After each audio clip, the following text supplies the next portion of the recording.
I lost over here, along with my other Oh, your phone let me out. I'm the other man. all around my house. Hello, friends. My name's Jose. This is my beloved and gorgeous soon-to-be wife, Rachel. And together we can praise Talking with Famous People, the most exciting show on the internet. The most exciting. We've got thrills. We've got chills. We've got spills. We've got frills. And we've got krills. Because both Rachel and I have decided the only ethical course of action is to become baleen whales. It is. Thus, we now subsist entirely on a diet of krill. Granted, I was wrong in calling them krills. The plural of krill is krill. But you'll have to excuse my failure. Hopefully, you will. Okay, I was lying. You don't have to excuse my failure. But I'd appreciate it if you would. What is this heart here for? What is this? You can like press it many times and it'll show up on the screen. Oh. Yeah, it's like, yeah, so give it a whirl. Yeah, see, and then it should show up on the screen. Huh. Hi, Mr. Bobby. Hi, Mr. Bobby. I'm Hi, planning, by the Mrs. way, Mom. Mr. Bobby, you'll be interested in hearing this for sure. I am planning on Hi, making Rose. a video entitled What Everyone Should Think About Aliens and Why. And I can give you a little bit of a spoiler here. It's not in favor of aliens existing and being on the planet. Oh, you're Oh my horrible killer. gosh, it never sits out there for long.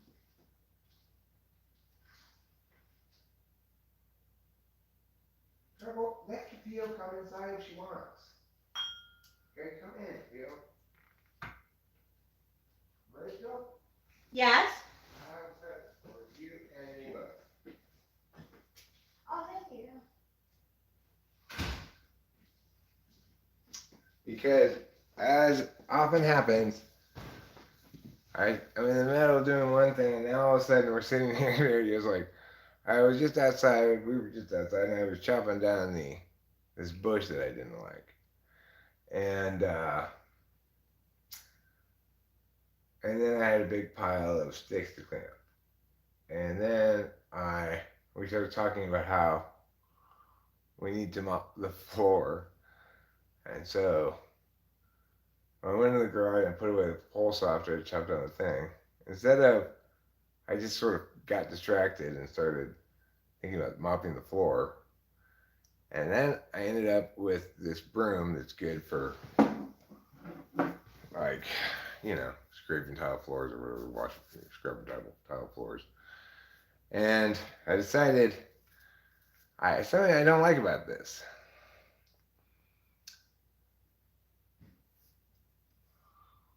Which is, you can put it onto a stick and take it off, right? But that just means it's constantly coming loose.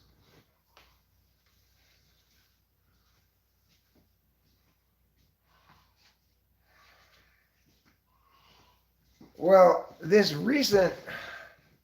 my recent exploration of this David Grush thing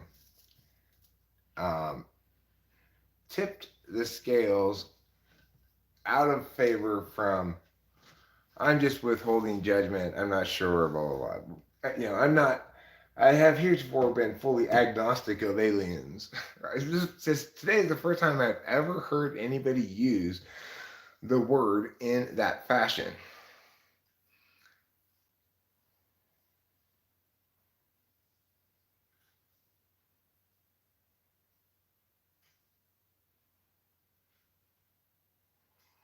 Okay, so the thing is this. Prior to this well, here's the arc of my belief on aliens, okay? A long time ago, I just dismissed it out of hand as nonsense because of what still remains a very powerful argument, which is why would why in what possible universe are there so many pieces of inconclusive evidence that hint at something without ever producing a piece of conclusive evidence that definitively Yeah. you know establishes it? So and that's still a core argument and why we shouldn't buy into aliens. But this most recent thing tipped the so okay, that's how I started out. And then as I saw increasing amounts of evidence, some of which were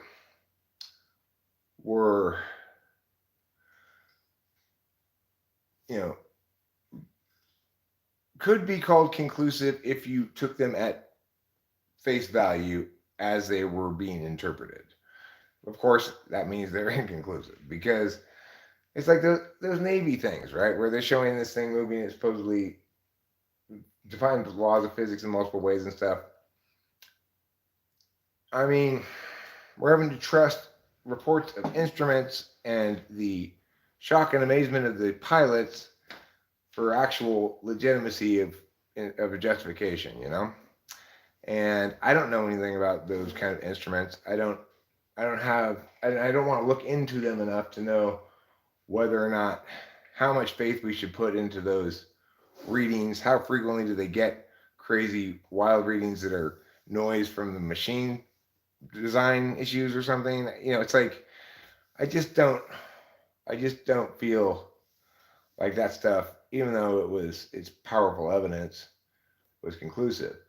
There was one video taken by maybe it was the Peruvian military or something. It was one of those South American countries down there and that one was probably the most powerful piece of evidence I've ever seen. But even that, they were you were looking at some sort of discharge of heat on an infrared camera that didn't make any sense to me.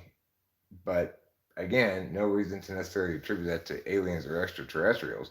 Just because something's in the sky and let's say something is in the sky and is completely paranormal, quote unquote. There's no reason to believe that that paranormality is more likely to have come from externally than from on Earth. Yes, we have things on Earth that are of extraterrestrial origin. Those things like meteors hit the Earth, and sometimes they have chemical compositions or isotopic signatures that clearly scientists can definitively say this came from outside of Earth, and maybe some of them don't. I don't know. So the point, Morge, is okay. Morge, I know you're asking Bobby this because he might answer the question. The point, Morge, is not to affirm something that we know. It's to negate something that people think they might know.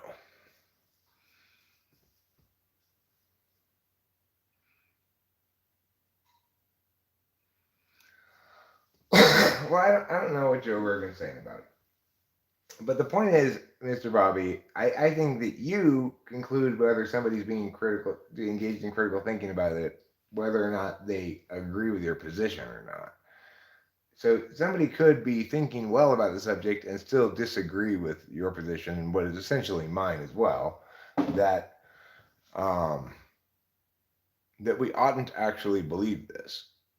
Certainly not yet, because it's much more likely to be false than true. Wow, that's bananas. I was so full force that yeah, we have a whistleblower. I know. And when I researched and read into it, everything lines up with there. I have no conclusive evidence, and there will be none presented. That sucks. And that to the extent you're going to be convinced about this is going to be purely based on my credibility as a witness, which is not, because even if he is telling the truth, he could be telling the truth that's not correct, right? Like he's not lying at all. He believes he's telling the truth completely, and still be just an information mule or just wrong.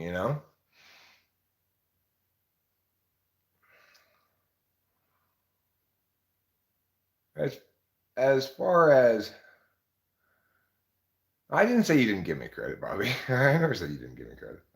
I'm not, to the extent that I am wrong about something anyway. There was a period of time when I was much more open to this idea than I currently am, and that openness was turned out to be wrong, but was appropriate at the time, I guess. You know. I just like the thought. I liked the thought of aliens because it's just like fun. What about like other versions of us in other universes? Well, forget about other universes. Let's talk about this universe. Maybe we are a colony of humans that originated on another planet and still exist there, but mastered a slow kind of space travel Yeah. with, say, some kind of suspended animation that was a one-way trip. It took many years, and then landed on Earth, spent of all of its capacity to function as a spaceship. No way of getting it launched back off. Maybe they took off from outer space. It's something they built in space, and launched as a way to colonize other parts of the universe with their species. And so we are we landed here. Shit happened. We lost the technology, lost the memory, didn't keep track of everything, etc. And now here we are thinking that we originated on this planet, and um, obviously, then everything that follows from that. But it could just very well be that humans are, let's say, the only intelligent life form on the planet in the universe, but that we populate multiple planets. That's possible. Yeah. The thing I remember also is it's not like we haven't been actively looking for it. Even the most sciencey people, not just um, average Joes, not just UFO community, actual real scientists have been engaged in a decades-long process of looking for the signs of extraterrestrial life in the universe with SETI, using large array radio telescopes to gather all kinds of data from the universe. Now, it is reasonable to point out that the scale of electromagnetic broadcasts from a planet, if we use our own as an example, is much lower than the scale of astronomical events producing the same kind of electromagnetic radiations. So when our radio telescope pick up radio signals from the rest of the universe, almost every time they're very large radio signals that are easily attributed to certain kinds of astronomy events, like a supernova exploding, or just like a neutron star that's spinning or something. It'll give you repeated periodic radio signals. So so the thing is about that is SETI is not, they're not doing it a dumb way. They're doing one of a whole set of possible ways one might seek signals of life in the universe. That one's easy. It's kind of like it's kind of like your low tech way of getting water. You're pulling it up in a bucket from the well. So granted, just pretend that well is massive. The hole's massive, and it's only water in a couple of little spots. You just blindly dipping the bucket down into nothingness every time. That's what SETI is. So, well, this is the thing about what what what should convince us. What should convince us is repetition, repeatability. Um, like, so let's say we received a signal from aliens one time, the wow signal, for example, right? Well, if it means something, for us to take it seriously as significant, we need to be able to find that signal continually coming out of that thing, demonstrate clearly that it's a pattern or code or attempt of communication rather than just noise from astronomical events. And the way to accomplish that is to repeatedly be able to find that signal or variations of it and piece together some sort of understanding of what these signals might mean. You can't you can't be convinced by the fact that there's one signal, no matter how much it suggests an alien thing, unless it's like literally a TV signal of an alien newscaster, you know, no matter how much it looks like some kind of coordinated ordered intelligence derived kind of thing, if we can't get any repeatability, in other words, we can't get other instances of the same signals from the same area, then we shouldn't be convinced by it. That's how it always is with science. If you want to convince somebody that your explanation for something ought to be given primacy, then you need to, well, in this case, there's a built-in hypothesis testing, which is the hypothesis is obvious. It's like maybe there's aliens. The test is if we get signals that can't possibly have occurred naturally, right? So is provide a falsification mechanism for the claim that it's attempting to falsify, namely that there are no aliens out in the universe. It's provided a perfectly good falsification mechanism, and that's great. So far, um, they've not falsified the claim that there are no aliens in the universe using that methodology. That's fine too. They should continue to use that methodology because of the nature of that methodology is such that it could falsify that claim that there are no aliens at some point if it attained what I described. A sequence of repeatable radio signals that you can get information from and actually conclude for sure that that's what that is.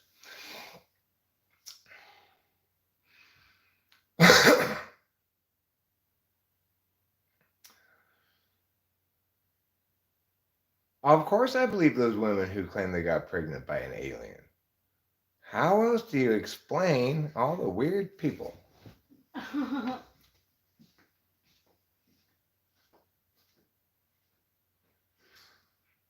did you even get back outside?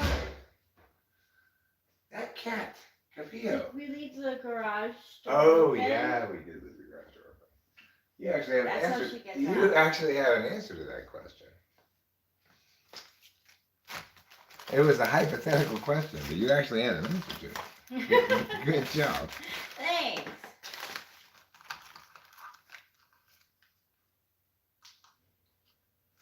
There.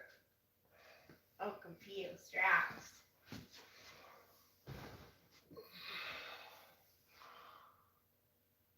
Yeah, how else do you explain all the people watching this channel right now?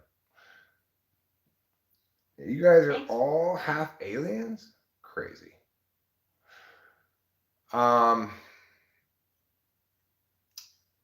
Is that fuchsia?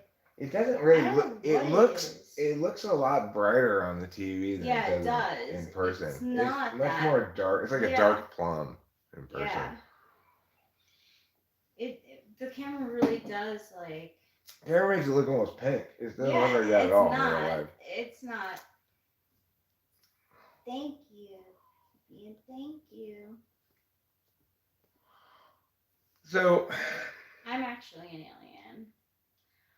I'm also Chat GPT.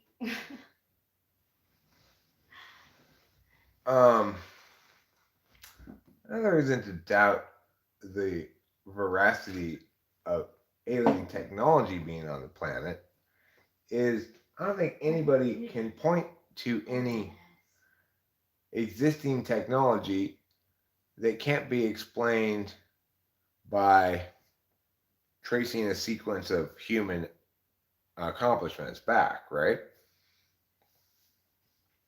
So we can explain how people eventually came to understand that they could cook things in a microwave and make microwave ovens. Prior to the invention of microwave ovens, people had a lot of knowledge about microwave that wasn't about cooking at all, right? So you can understand how first they understood that there were these things called microwaves. They learned a lot about them, and gradually they realized, or at some point they said, you know what, we could cook with these things, and yada yada yada. You can trace that back.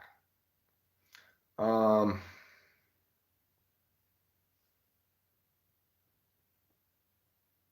and you can do that with every piece of technology I can think of. We can even know, like, we can see that process happening with like cell phones, right? Going back to the first cell phone, very primitive, they could gradually be more advanced, etc. So the thing is, the person who would be objecting to what I'm saying now would say, well, that's because all of the alien technology is only being used in military military applications and is being kept secret from the rest of us. I mean, it's it's not inconceivable, but if in fact aliens have been visiting the planet for a long time, say, then it wouldn't just be nanotechnology or whatever that would provide advancement for human beings. Anything like before, let's say before human beings invented a bicycle, that aliens came down and accidentally left a bicycle on the planet. Well, then there'd be a story out there going, the apocryphal story of how the bicycle was invented came about because its inventor claimed not to have invented it at all. Actually, he said, I just found this next to a weird smoking crop circle, and I didn't understand what it was at first, but then I started moving it, and I thought, I wonder, is this, should I sit on the seat part here and pedal it? You know, I've never heard any such story about any piece of technology, right? So it's like, if we look at the history of human civilization, we don't see anything that suggests aliens. There are some old stories and stuff about gods that come down from the sky, blah, blah, blah, blah, blah. But note, those are not about aliens. They're about gods or these people or those people. And, um, we may say, well, they didn't say aliens because they didn't know they came from another planet. They just knew they came from the sky. Okay, well, if the people who witnessed those things, like if they'd had any communication with them, surely the aliens would have told them we came from outer space. Additionally, they knew a lot about outer space back in the olden days. The night sky provides a sort of um, like clock slash repeating pattern of changes that human beings are obviously unavoidably going to attribute lots of meaning to in a world that offers nothing else that seems to be reliably static in its patterns.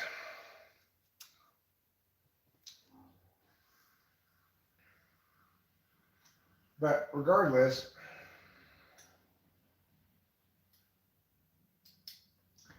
the problem there is even if there were ancient aliens, like back a super long time ago, the ancientness of the whole thing makes it impossible for us to do anything more than speculatively establish the possibility of it being aliens, not definitively conclude that they were.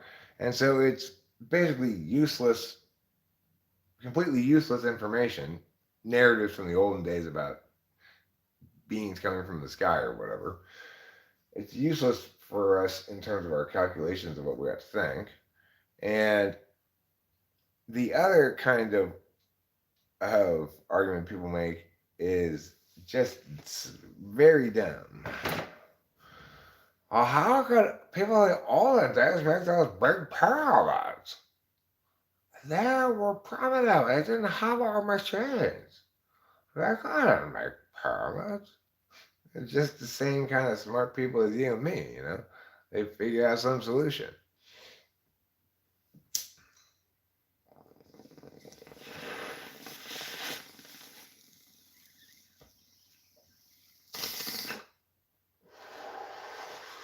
And it's been pretty definitively established how they did it, too. Surprisingly, you imagine pictures of all these people pulling ropes and shit. I don't know how they did it. They floated it down canals they dug on big ass barges into place, you know, and like changed the topography to enable this process rather than don't bring the big stone up to the thing, bring the hill up to where the thing is. But the thing is, even if that doesn't explain every bit of pyramid building, the point is ancient people with a lot of power and the ability to choose the very best TE advisors and such, plenty of labor to hire. Well, they're able to build a big ass pyramid. And here's why you know it's built by humans too. Only humans would do something so fucking pointless and dumb as to build a big ass pyramid out of stones in the middle of the fucking desert because they want their grave to be fancy. Their what to be fancy? Their grave. Their grave, yep. Mm-hmm. You know, it's like, who but a human would do something that stupid? I'm gonna die, but I gotta make sure I have the fanciest grave in the entire world. True. So I want you to build such a big thing. Build me a huge square. Oh, that's too hard, Pharaoh. We can't build you a huge square. How would the roof stay up, you know? So, do you think it really was the Jews that built the pyramids? I don't know. Okay, you'll build me a huge rhombus then? No, it's not going to work either. We're not going to be able to build that way. Oh, you do rhombus? Okay, fine, a pyramid then. Hey, Miss Fortune. Hey, Fiuk. Fiag kug kyuk, fiag kug kyuk, fiag kug fiag fug kyuk. Hi, Mr. Bobby, if I didn't say it already. I like it because it has a pointy top. You know, the pyramids used to be smooth. You know how you can walk, you picture them as like cubert blocks, you can walk up it. You can climb. I don't know if they let you, but you could climb up it because there's they're like giant steps, but they're steps, you know. But it didn't used to be like that. It used to be a smooth thing all on each of the sides of it, a smooth rock covering, Really? so that it was flat on all of its sides. If we see a gem anywhere and it resonates with me and it's a pyramid shaped, I want to get it. Okay, that's fine. That's your way of linking to the ancient aliens. Yes, that's why I'm doing it. If ancient aliens had anything to do with that, it would totally be like, hey, Clark, let's see if we can get these guys to build like a giant fucking pyramid of rocks. Just by telling them, like, no, this is really important. We're from the sky. You should listen to us. Did they do it with their minds, you know, like, or is that just like They just did it with their psychology tricks. One of the aliens said to Pharaoh, "Well, I'm not a king in another country. Your country's great, but you know what he had? He had a really big pyramid, and it was so cool. It's just like I can't you can't beat that guy, I guess." So then he calls in like, "Why didn't you guys tell me big pyramids were the things the kings were judged by?"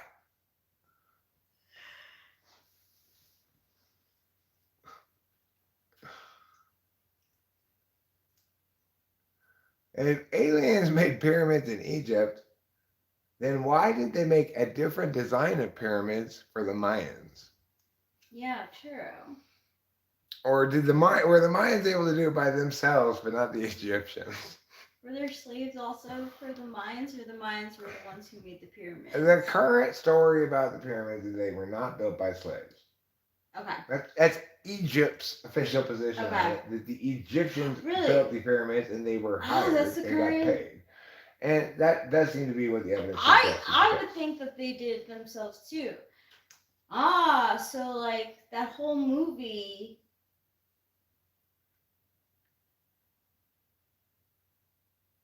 There's a movie. Is it the Is it called Mayan Bible? Death Basketball? Bible. It was a Bible. Somebody's here. Yeah. What's for another podcast? Yeah, I think my.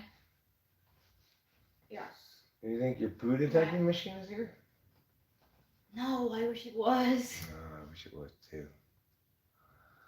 Well, see, the Mayans, for some reason, played death basketball. And they seem to have a lot of interest in human sacrifices.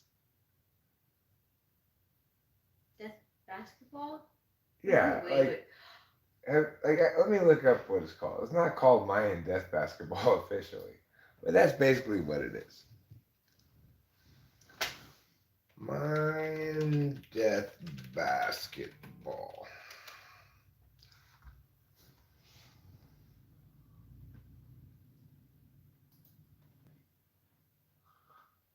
Maya ball game, which is a branch of the Mesoamerican ball game, is a sporting event that was played throughout the Mesoamerican era by the Mayan civilization, which was distributed throughout much of Central America. The Maya ball game was played with big stone courts. The ball court itself was the focal point of Mayan cities and symbolized the city's wealth and power.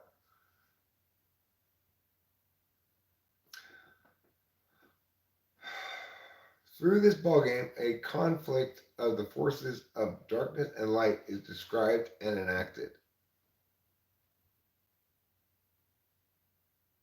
Public structure. In the highlands of Chiapas and Guatemala alone, 300 courts have been found. Of these, 85% have been dated in the post-classic period. Only two early classic courts have been reported, Palenque and Copan. The playing arena was in the shape of an uppercase I with a long middle section and parallel ends. High platforms on either side of the court allowed for a large number of spectators. Arenas were decorated with portable stone court markers known as hacha, usually depicting animals or skulls. The ball court was surrounded by painted murals that depicted Mayan mythology, warriors, captives, rulers, and ceremonies.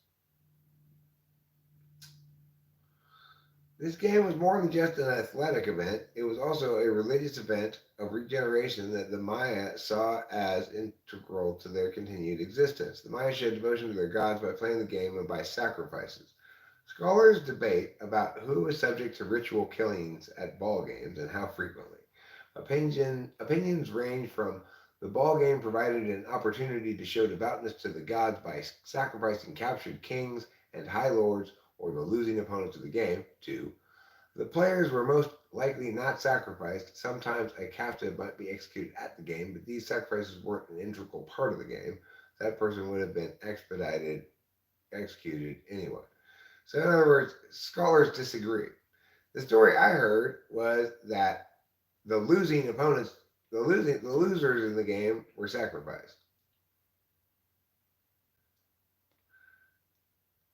Uaxaclajun Uba Kauai ritual sacrifice shows death by decapitation and disembowelment. As trophy heads were popular in Mayan culture, it follows that they were important in ball game.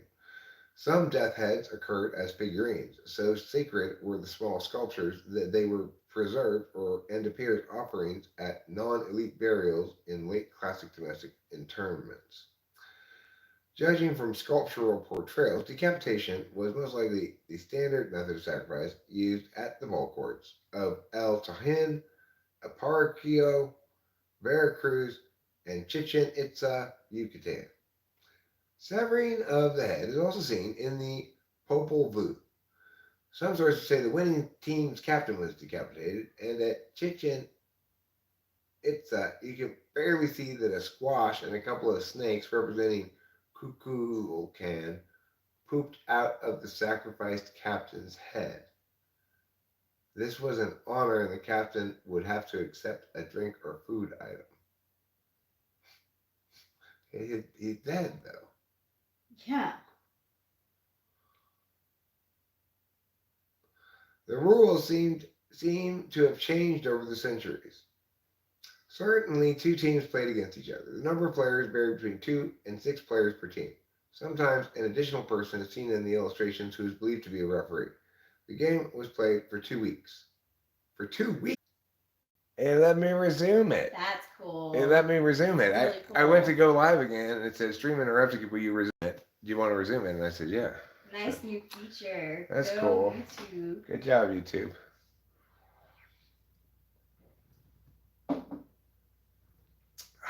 There. So we're still here, but you guys have all left now. So that kind of backfired. Yeah. That's all right. I'll just go outside. Hello, we're still here. We still here. What about, yeah.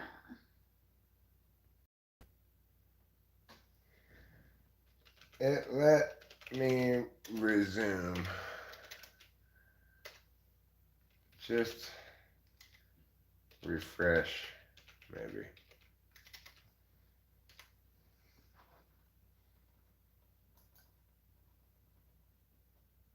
Oh, there you go. Yeah. Okay. Yes, exactly. 2 weeks is a very long game. They must have been so tired. Zindazed Kasauli. Zindazed. That's quite a first name. Yes.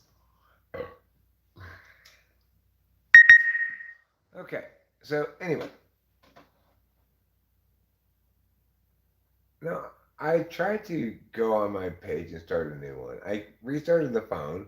I went back to YouTube to go live, and it said, your stream was interrupted. Do you want to resume? I pushed yes. I could have pushed no. But for me to now do that means I'd have to end this stream, purposely push X here, end the stream on purpose, and then start a new stream. There's no reason to do that now, so I'm not going to do that. Zinda means alive in Arabic. So you're an alive Zed? I wonder if anybody's named Dead Zed.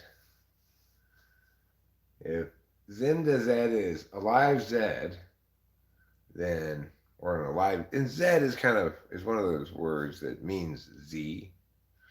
So he's really an alive Z. Mm. In other words, Zinda Zed is either Persian or Arabic for live wire. You're considered a live wire, Zinda Zed? It doesn't matter if you're wrong, Boba Fett. It means that now. You have made it that meaning. So, if in fact Zinda Zed were to say, Zinda doesn't mean that in whatever, I would say, no, Zinda, you're wrong. It does now. I don't know if it's a real name or not. It doesn't matter. Don't you guys think that the Mayans were behind the buffering? Oh yeah, Rachel posited that the Mayans didn't like me talking shit, and so they caused my tech problem. And the tool they used to cause my tech problem, of course, was they briefly put Mercury in retrograde. Yeah. That's their favorite tool of interference, those filthy savages.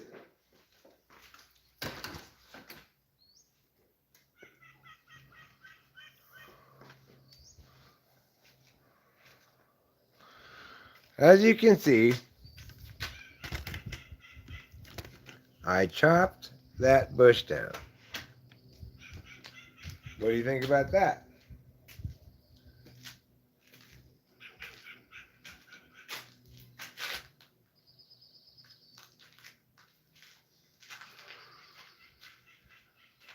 I didn't use this at all today for my chopping, but I thought I might have brought it out. I didn't end up using it, but this is my new machete.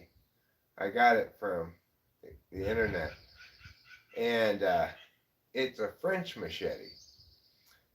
And really, it's a great machete. I like it a lot. I did try out using it. The first use I made of it was right now. It's such a mess. I still need to just finish taking the gray stuff. I put a couple more hours in yesterday, and it's just so damn stubborn, that gray stuff. I got the awning taken down. I'm in the middle of lots of projects of things need to be done. I took down all the brackets for this dumbass awning that we need to get rid of. Anyway, let me show you what I use the machete on.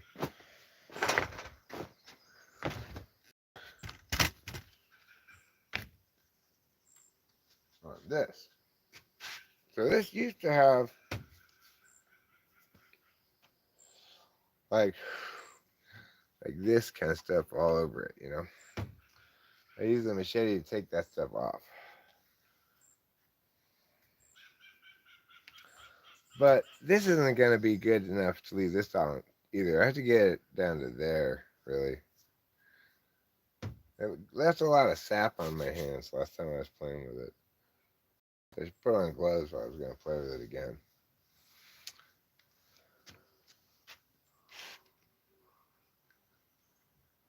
What is that? That's a bumblebee. So, Rachel and I were discussing one day whether bumblebees could sting you or not. And I wasn't sure. She posited that they couldn't. And she looked it up, and actually, they can sting you. So, learn something every day, right?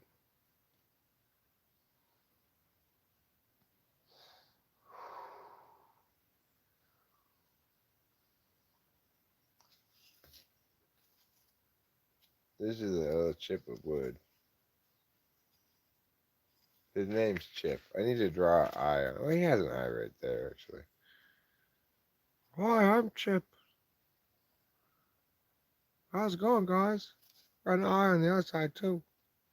My name's Chip. Got this birthmark right here underneath my eye. Please don't make fun of it. He just needs a little bit of a mouth cut out right there. Let's get him a little bit of a mouth.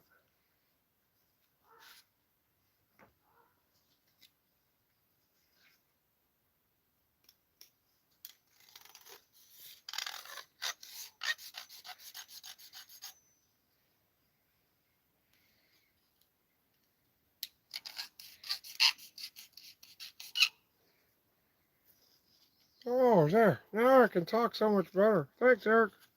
You're welcome, Chip. Could you, kind of get this bit right here, too? Yeah, sure. You want a little plastic surgery?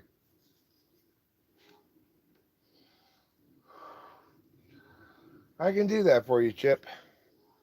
That's one of the things that I can do for you.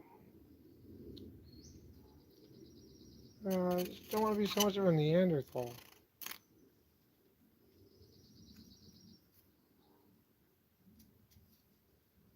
That's fair. I wouldn't want to be too much of a Neanderthal either. Okay.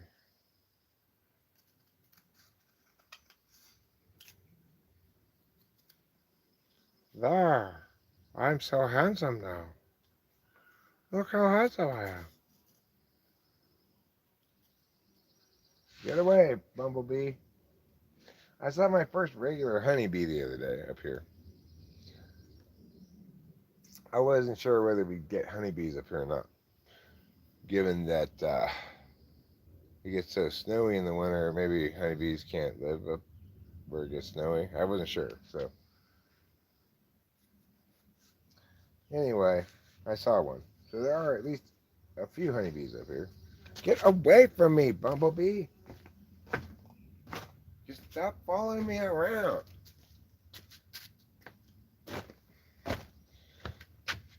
Okay.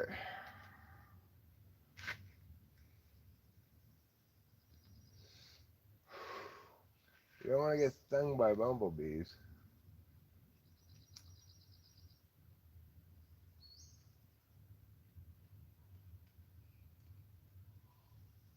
If you can avoid it.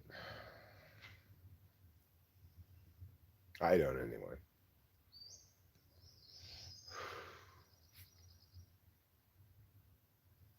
So okay, I'm gonna go back inside. Before I do, I'm gonna accentuate Chip's eyes a little bit here.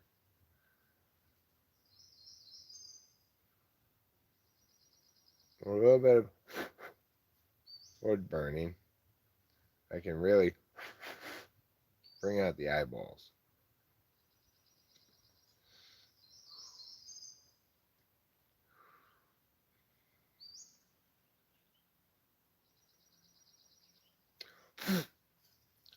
Oh, look at that. Man, it really has eyeballs, see? You can see them better now.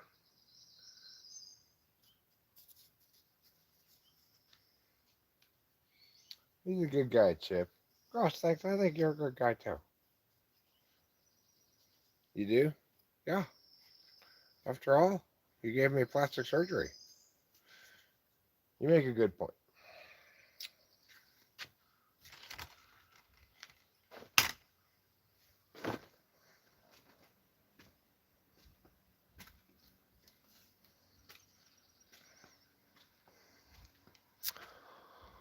Let's see if there's anything I need to chop here while I have my machete with me. It's like, I know I'm supposed to chop this oak tree because it's too close to the property. You're supposed to keep like 100-foot vegetation free barrier or something, but I'm not going to chop that oak tree. I like that oak tree.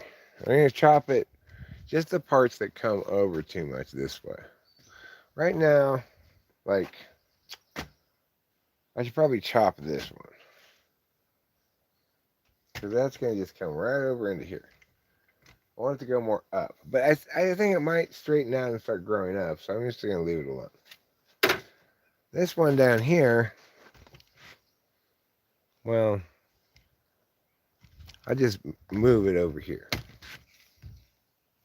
Like this. There. That's better. On the other hand, this one down here, I could do without.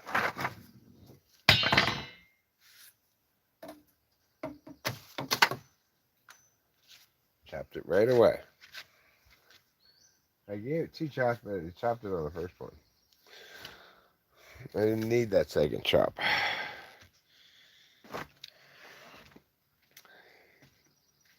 Oh man of needless second chops. Chopping in vain. What was that?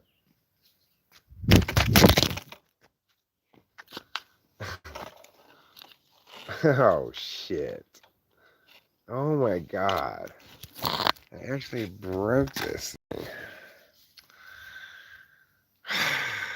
I broke this thing. I can still use this part, I guess, but I need to. Now I have another gluing job to do. It probably isn't going to work very well, but see, look, this goes on here. I broke it. I loved this tripod too. Oh,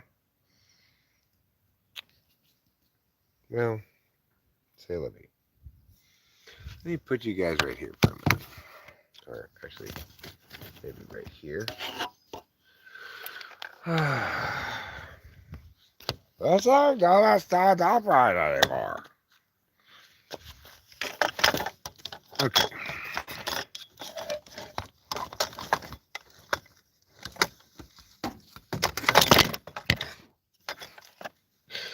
Sorry you guys just face planted, but I'm trying to figure something out here.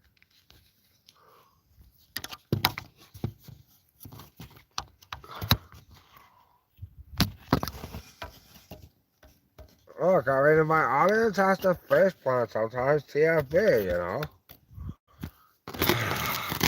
Could you guys be any more difficult? God, just stop already. Alright, I'm gonna chop down this thing. Chop. And I'm gonna chop down this one here. Chop. There. Now that's nicer. Alright, let's go attempt some tripod repair.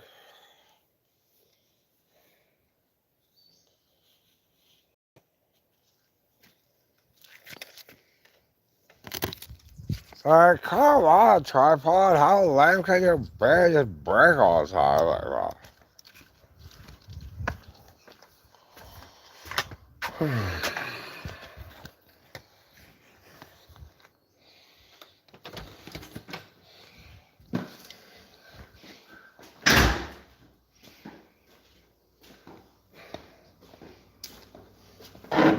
Oops. Okay. He's back.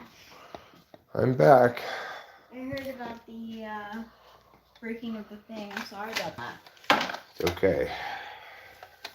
I actually have another tripod somewhere that I never used because I like this one better. But, let me see if I can find that. Okay. I want to glue this to this, so let me do this.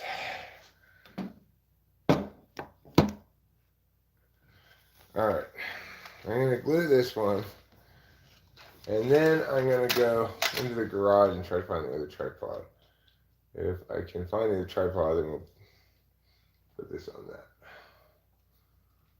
Okay. Now we're going to make this stay like this when I glue it.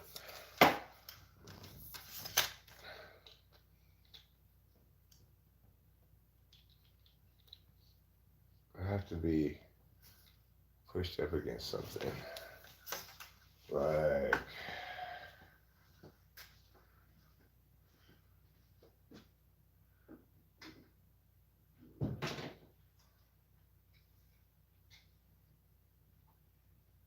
oh wait, I know what I can do. Go away.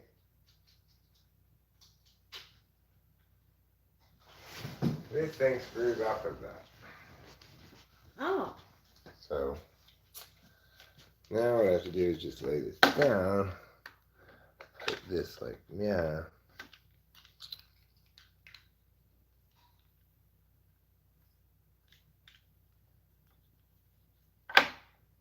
Okay, so this will work fine. If this glue works. Solutions. Does this glue work is the question. I didn't get to see it. There you go. This is the glue. I know you guys can't see very well. In fact, why don't I do this? Before I go to that, I'm going to look for the other tripod. Rachel, would you like to hold on the fort here for a few minutes? Sure. See if I can find that.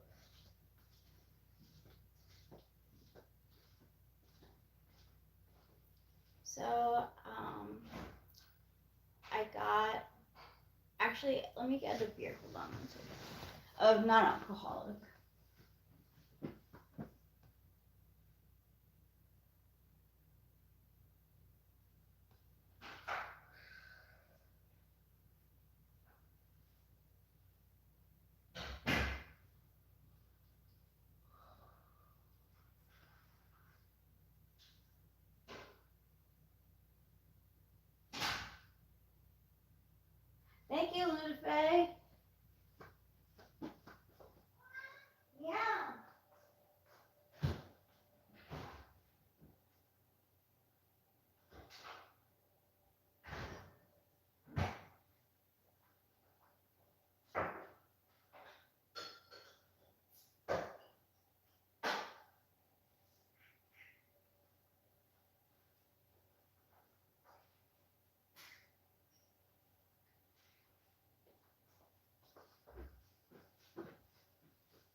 So I'm like a little stressed out about how I want to do my hair for the wedding. I'm not sure if I'm going to do 2 braids down here and have my hair back, or half up, half down with the veil in the back. And like do braids that come together in the back, and then I could have the veil go in the back. I'm not sure if I want.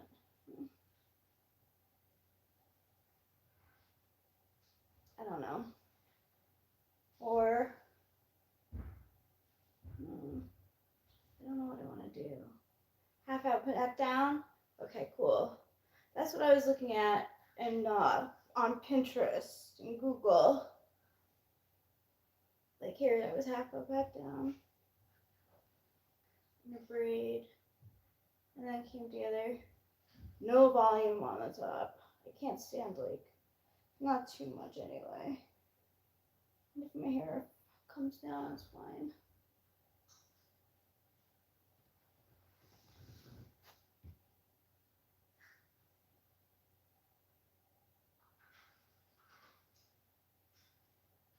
The perspective, my foot looks so big compared to my head.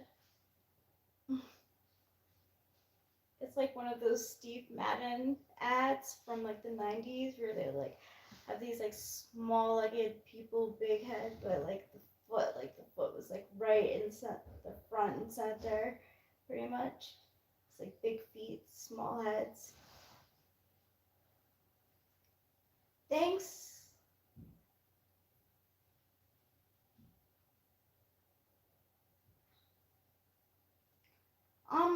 I'm not sure, but since mom, if there's an app that lets you load your face and try out hairstyles, I'm sure there are. But I pretty much know like what I want to do. I think the half up, half down with the braids coming down, like this part being like braided. Hold on, I'll show you.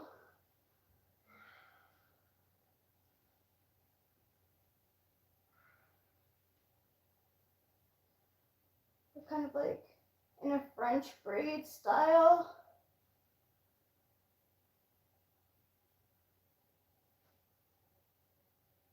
Like towards the back, but not, not too. And then that on the other side.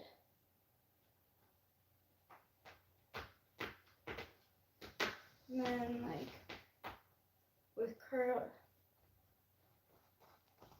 Yeah.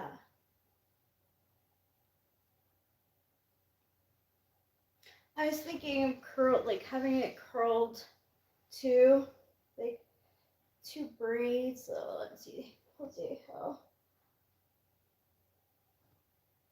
I could do a French braid on like my right side, but I don't know how to do it on my left side. I get tripped up. I could do a regular braid, but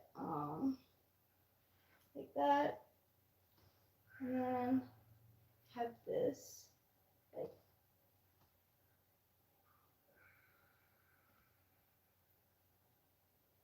and then no, I mean, my hair is like pretty short. I also was thinking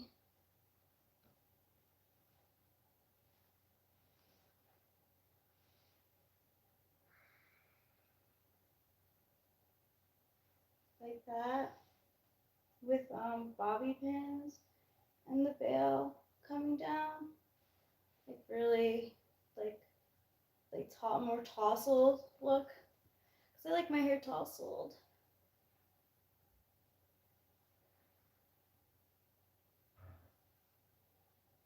You shouldn't attempt to tousle your own hair, Rachel. That's done by a professional. Oh yeah.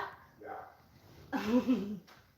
When you go to the beauty salon, Yeah. have your hair tousled there. I should have my hair tousled there.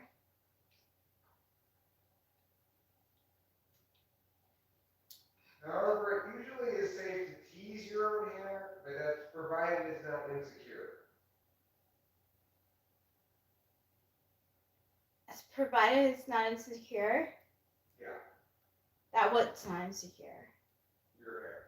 Oh. Wonder if my hair is insecure. Well, if you're not sure, don't attempt to tease it. That's a good one. I guess the thing is, you didn't hear the first part of it, so that's why that was the end of the joke. It was a good joke though.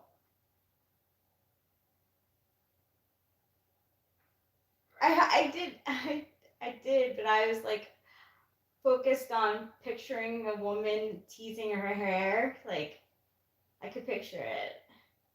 Right. You imagine teasing being used in that Mm-hmm. in its actual meaning of the tease that way. Yeah. Yeah. We were talking about how whether puns can be good jokes or not. I don't know if that qualifies as a pun, but Yeah, I was thinking it does. I am. I'm half Italian. I'm like 54% Italian or something. I have 23andMe. My brother gave it to me for my birthday.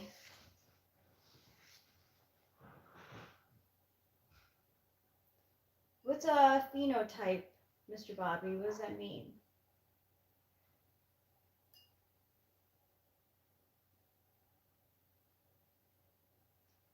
Uh, Hierolam, uh, he's in the other room because he's going to the bathroom. yeah, I'm pooping. Well, I'm done pooping now. I'm just wiping and going to pee. Oh, cool. Take your time.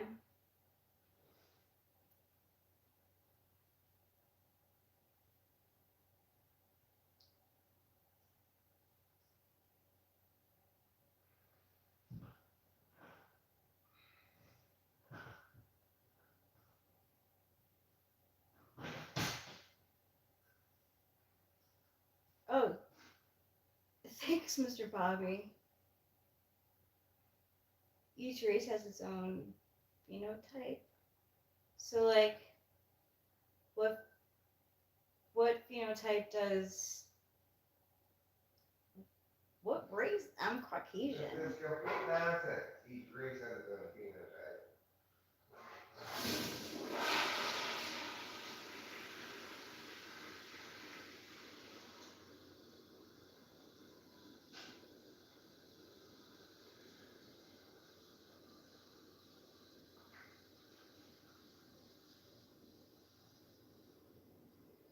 Oh, okay, cool. I think Italian goes under Mediterranean, actually. I believe. We should look at. I'll look at my. Do you want to look at my 23andMe to see the percentages of what I am? It's pretty interesting. I don't know how accurate it is. I know there's like controversy over 23andMe because like it's like they have your like data and stuff. Oh, you're back. Never mind. I am back. And I have a plan. So the thing is, even if I were to find that other tripod, I don't need it at the tripod. I need the thing that attaches to hold the phone, right? But I thought of a solution.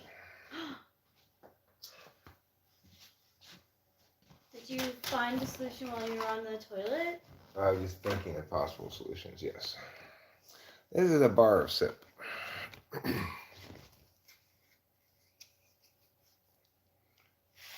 And what I'm going to do is cut it a little bit here, right down the middle.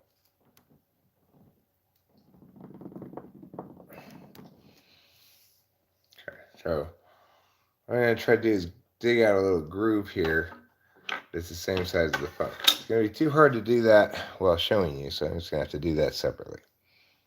Then I'll come back and show you the finished product. Let me get this over the sink.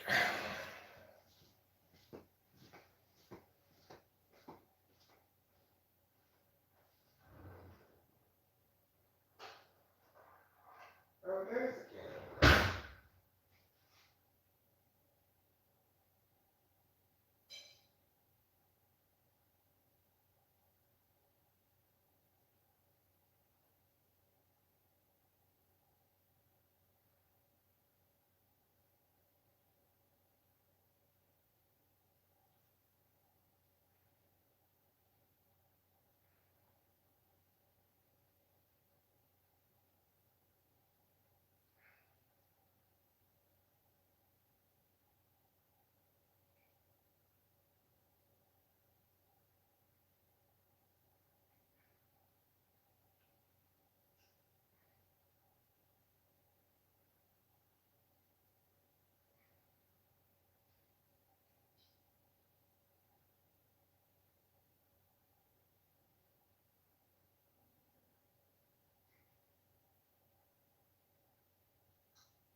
Okay. See if this works. So, I've now kind of let it groove into the soap.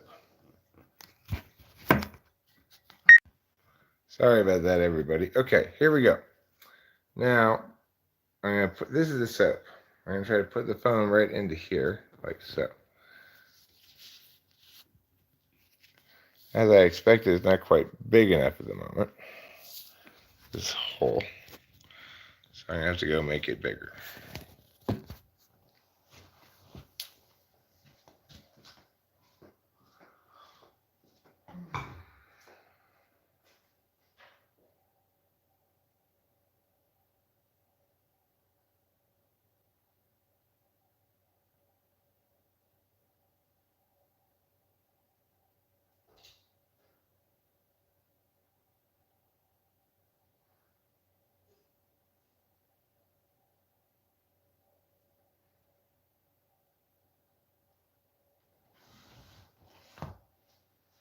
Okay.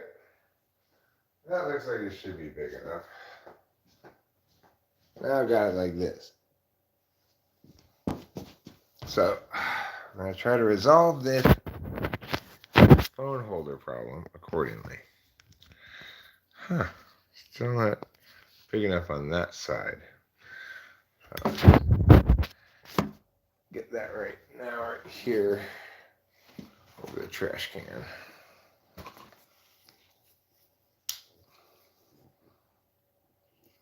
Get some of that, like so. Let's see if that works now. Not quite. Okay. Needs to be wider.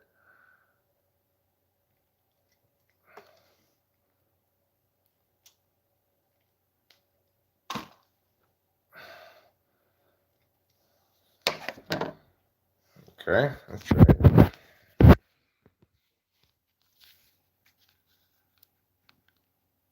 Good.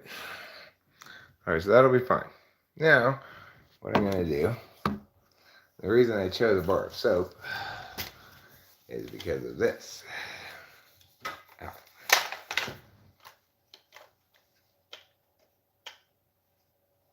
There's got a screw thing here that I can just screw into here. So I'm going to make a little starter hole here, right in the middle, like so.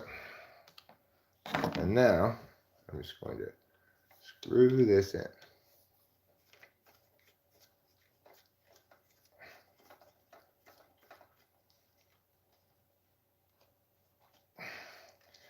You're going to screw it like this. Here. You come out like so. Good. I'll screw you on like so. I made my starter hole too big. That's the problem. Okay, so I'll just have to do it in a different spot. It won't be centered, but that's fine. Now that's a better sized starter hole.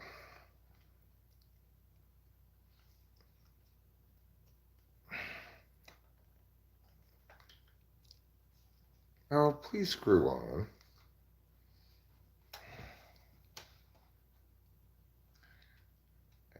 You didn't screw on, so I bet it works.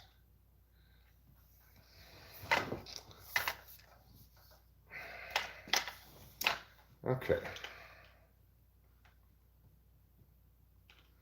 Well, that's not going to work.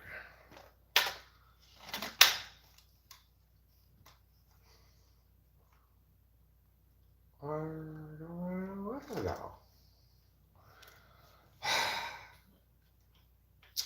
Well, this is unfortunate. This will just have to do the phone holder by itself. That's fine. I don't need the tripod. We'll just put it right in there, and we're good to go. There. Now I just need to find someplace to put this. Fits nicely. It does. I successfully made my soap phone holder. Okay. Now once you got it sitting on something, it should stay put relatively well. But I don't have a lot of ability to move it around and stuff. What I am going to do next is this. I'm going to try to glue this thing. I just need to buy me one of these things. But until I do, maybe this will work.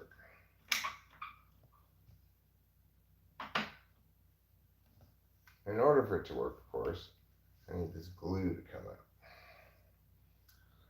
out. Fuck all this TE. That was so much. Fuck all this TE so hard. Forget it. I'm just going to buy me one of these things, like any sensible human being would do.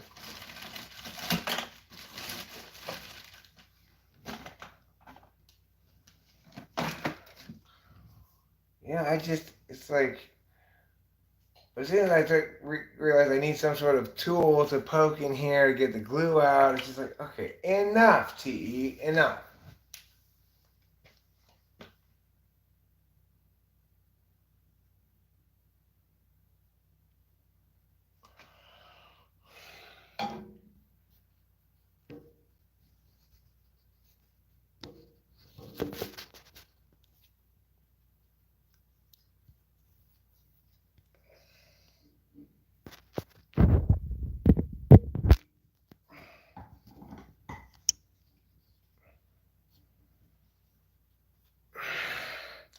Okay, let's get smoke a cigarette, because this has been frustrating.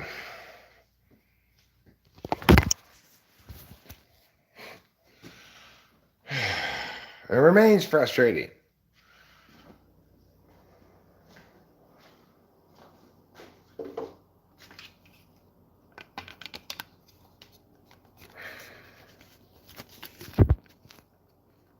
Okay. That should help a little bit. I just need to find a way to make this into a little stand. Maybe this will go on the soap. Better than the other thing. Do you have a lighter? Do I have a lighter? Yes.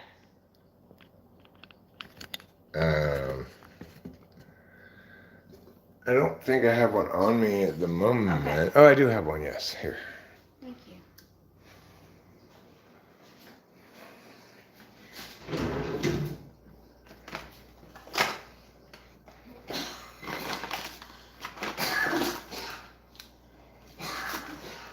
Okay, well, this will just have to do as my stand. It's better than just the soap, anyway. Now, where are my cigarettes? In my pocket. And where is the other lighter? Probably in my jacket pocket. And where's my jacket? Probably somewhere in South America. Why South America?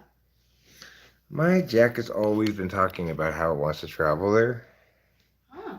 So I just figured that's probably where it ran off to. It's good thinking. Is that good NI? More like SI. I have experience of hearing him talking about going to South America a lot. So, he's back from South America.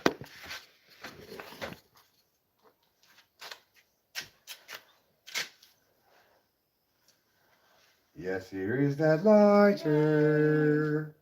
A child, that child. I'm gonna bring this ladder over here so we can adjust the height of the soap.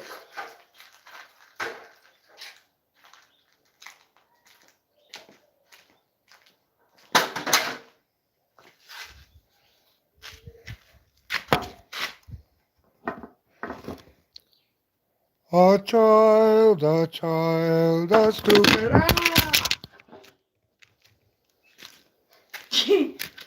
That was the Holy Ghost. And mine's really are fucking with you today. Yeah, well,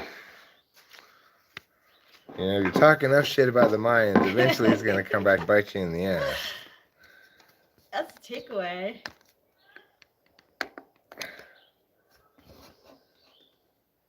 Yeah, that's good. Okay, we did it. We did it. We made a thing out of soap. Yeah, we did it. We did it. It didn't work, so we used a chip clip. Yeah, we did it. We did it. That's like the most ghetto tripod ever.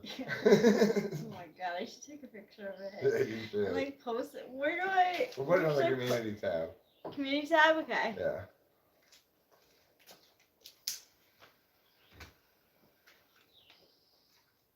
Want to go outside? I guess. And we want to keep up with the times a little more. We say it's the most ratchet tripod ever.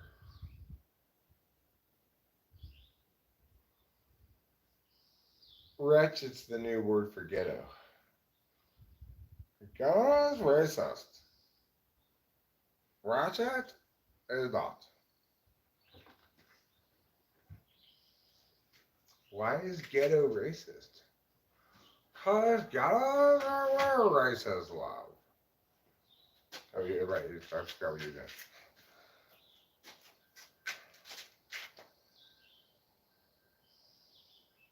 You're gonna zoom in a bit on the top of it. Yeah, take it forward on a little. Or just walk closer to it. So you can see the soap more clearly.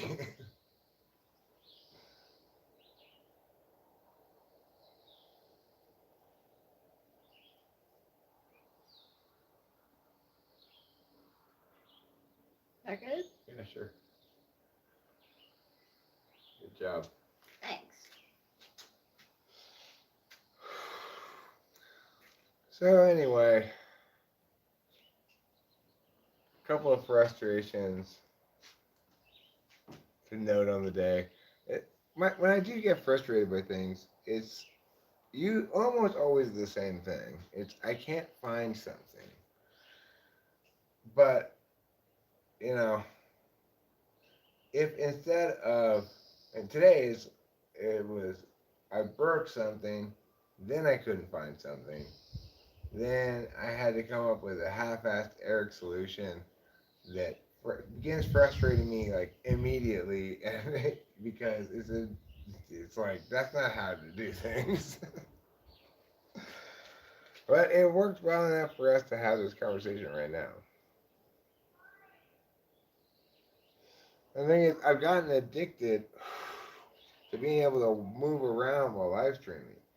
I can't even imagine going back to the way it was before, where I just always was sitting in the same place because I wasn't set up to move the computer around, you know?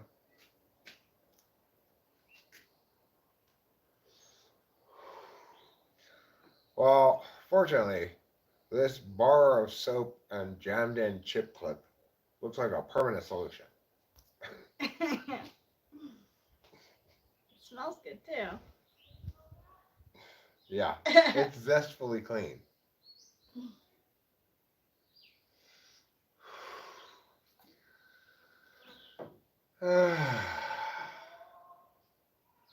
Yeah, it's funny. It's like before I started on that bush, which aren't you glad that bush is gone? Yeah. It looks better without it. It does. A lot better. A lot better. I have lots of things to talk about, including a fair number of like cognitive function things. But once I shifted into SE mode, now I just see like piles of things I'm supposed to do. No. Oh, that makes me think of things that I'm supposed to do. Well, at least you don't have to look at them. Like this mess out here is just driving me nuts. I want to get the rest of the gray stuff off. I gotta chop up those branches into small pieces too. But you know what I need to do before I do either of those things is eat something. So let's go inside after I finish the cigarette and let's make something. I'm thinking we could do FBPs. I'm like not that hungry because I had ramen and You had ramen and Vivans for breakfast, right? Yeah. That'll tend to make you not that hungry. But okay, I'll make myself lunch. But if you want, I mean, you can make me one, and I'll probably eat it at some. You know what I think maybe I'll do instead of FBPs? I think I'll just cook up a pound of bacon. Okay. Bacon and bread. And then bacon, you can always eat out of the fridge, no problem. You know? That's true. Sure, it's cold, but, you know, even when you eat it fresh out of the pot,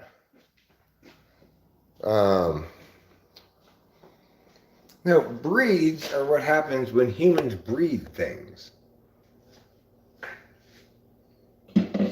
Humans didn't breed humans.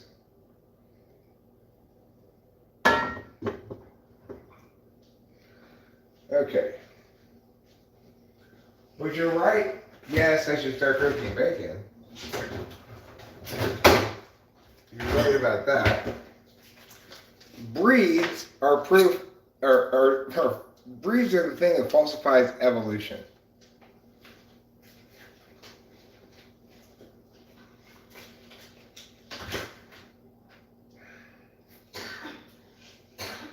There's a piece of the cliff, I think, that's covering the camera. Oh, really? Okay, I'll move it over a little bit. Thank you for letting me know. You're welcome.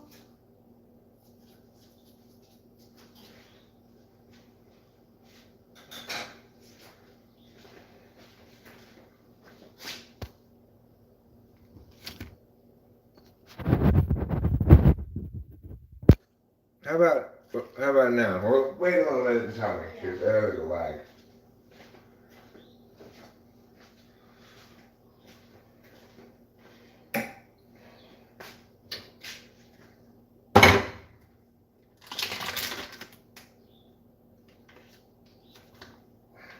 Okay.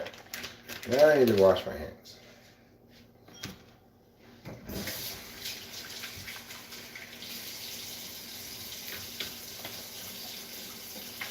That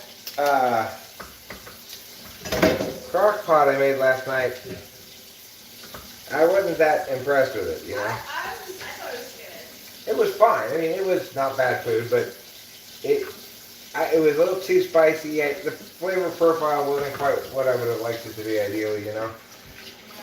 But, I mean, it was cooked just right. Like, the meat was, like, fall apart and all that kind of stuff.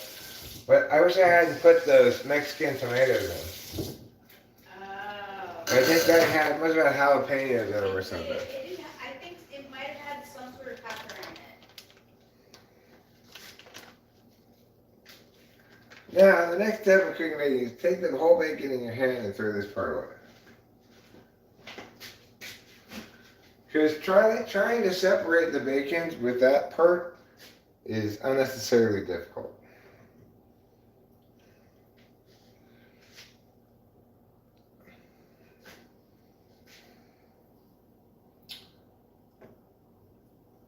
2 bacons,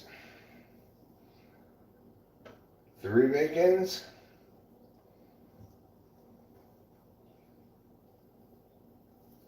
4 bacons, 5 bacons. I'm like the Count on Sesame Street. 6 bacons.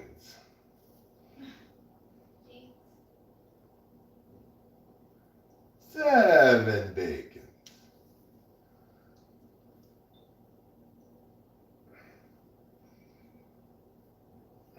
Now we're going to have to go horizontal.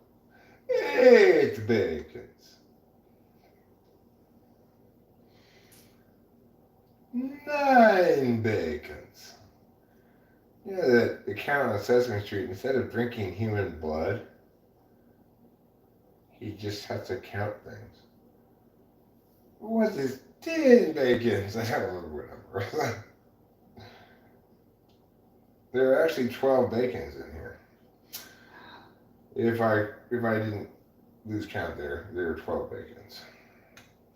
6 bacons is about the right amount of bacon for a meal if you have bread with it, you know. If you don't have bread with it, then you need all 12 bacons.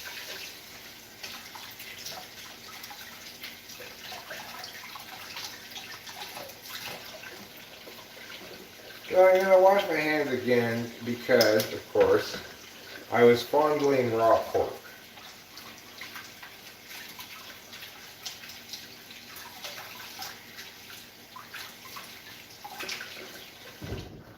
After you've completed your pork fondle, you should wash your hands.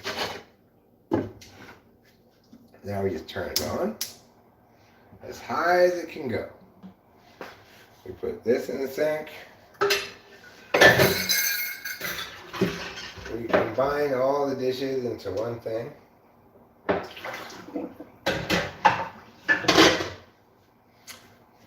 And close the door that I left open while the cats were deciding whether they wanted to come in or out. And we just let that do its thing for a while, that's all. It doesn't need to be micromanaged. It resents that. If you want to deal with an angry, resentful handful of bacon, be my guest. But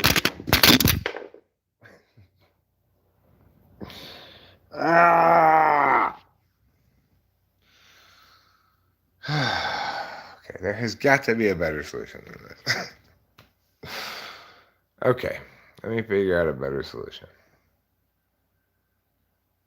I mean, you can't get much worse.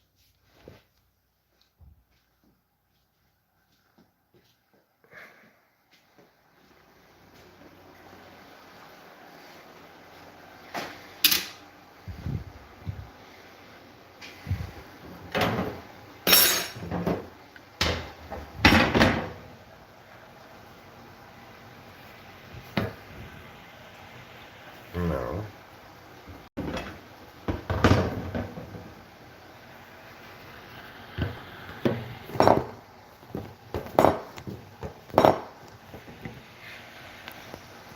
Just slightly too long, of course.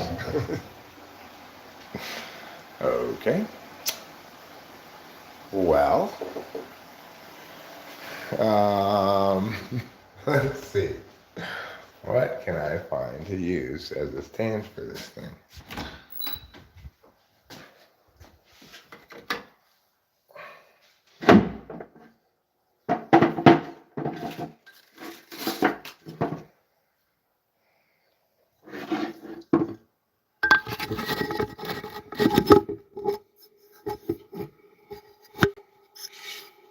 That works pretty well. Especially if I put some tape over the top of the part that I'm going to do or something. Let's see.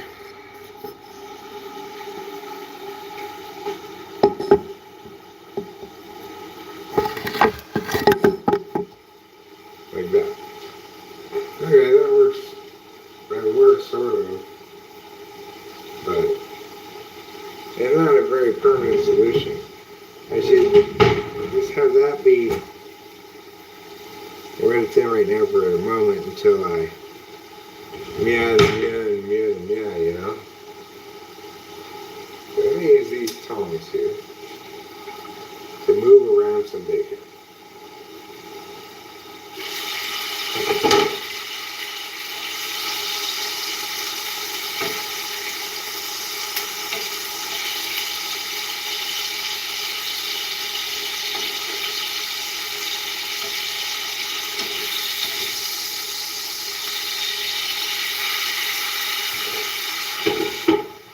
Bacon's a lot like spaghetti in that you need to move it around some, but it doesn't really matter how you move it around. It doesn't matter how you move it around? No, as long as you prevent them from sticking together, then you're fine.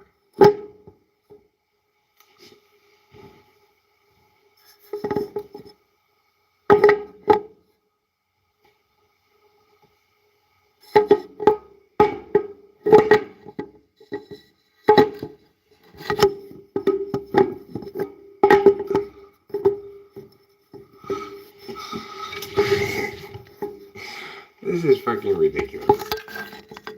This is absolutely fucking ridiculous. I need to find a better solution than this.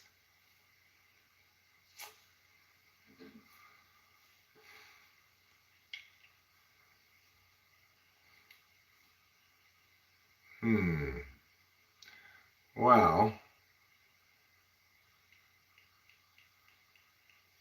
I don't even know. I don't know. So, I don't know.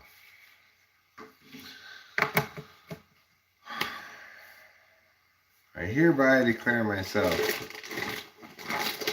unable to do a good job of solving this problem.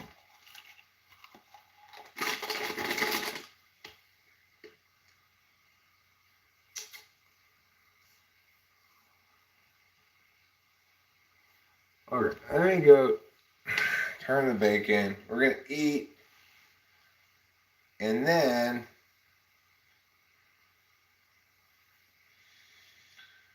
I'll probably end the stream and just have to find a different solution. Order one of those things, but in the interim, I need to find a different solution. And that's gonna take a little bit of doing, maybe.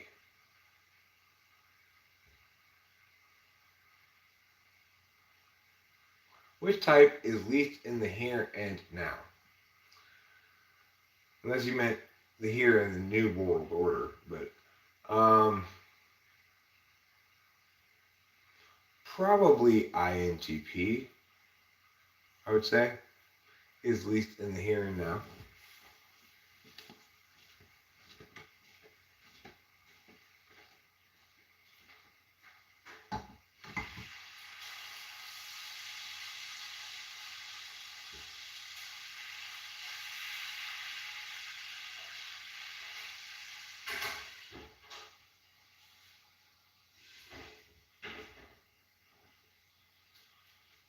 Being in the here and now is fundamentally an SENI thing.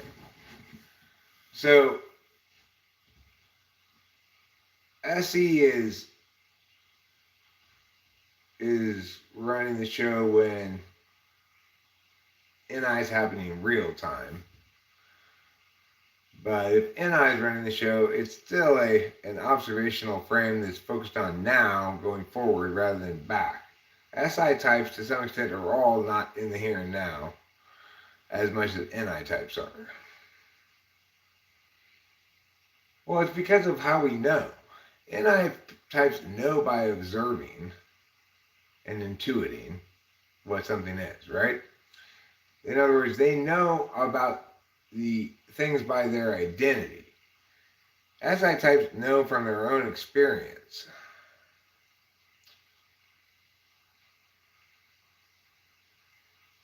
So it means that our observational approach is constantly drawing links to things from before to understand that thing rather than understanding it in and of itself.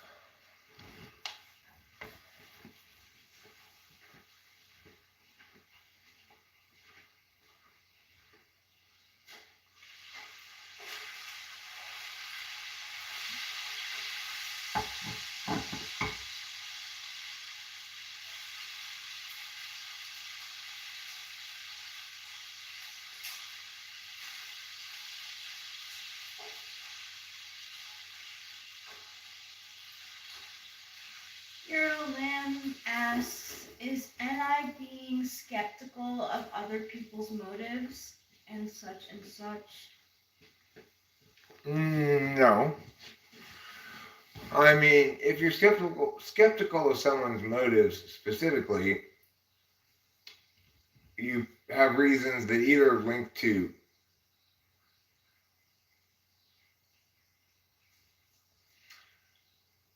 I mean, it you can it's certainly conceivable that you could distrust somebody's motives because your NI rings a bell that says this person, yeah, right?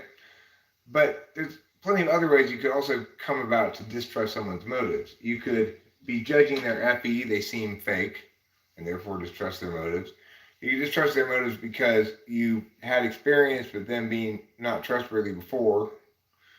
You could distrust their motives because you've done some sort of deliberative process and determined that um, because their perspective benefits them concretely, that you can't trust them to be unbiased about it or something, right? Like that would be kind of an analysis of empirical data reason.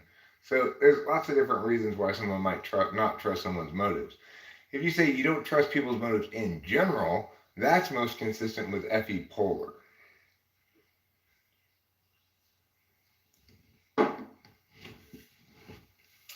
Because FE polar people, especially like ISTJs, because they can't read the FEQs normally,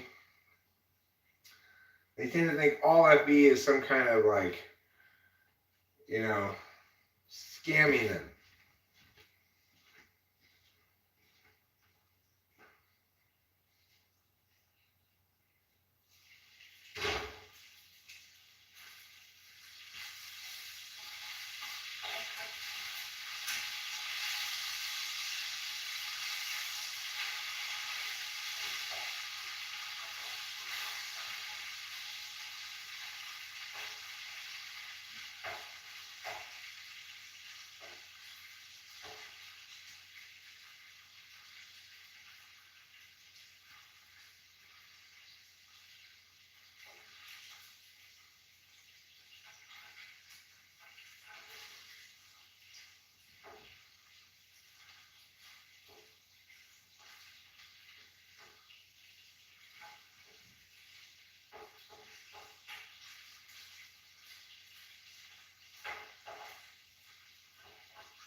Okay, so today, instead of bacon and broils, we have bacon and bread. I didn't broil the bread. And this bread is no doubt a little, well, stale perhaps. It's not that old, but it's a French baguette, you know.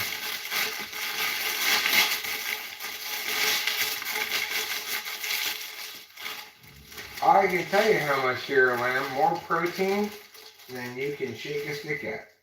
That's how much.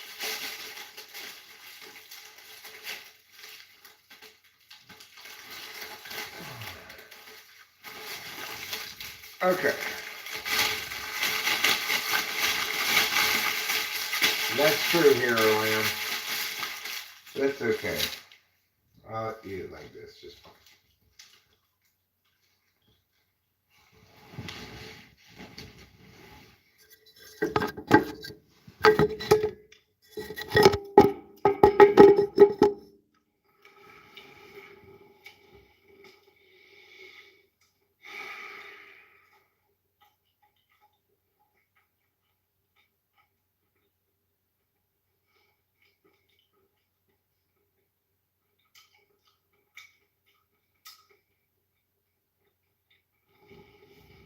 How do you force a person to clean?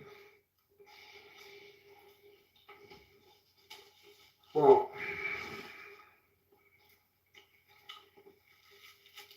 I mean, putting aside physical force, it would depend why they, what their justification for not cleaning is, and or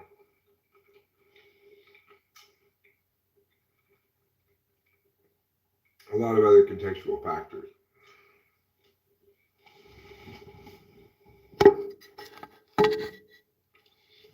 The thing is, it depends a lot on the carbon function stack too.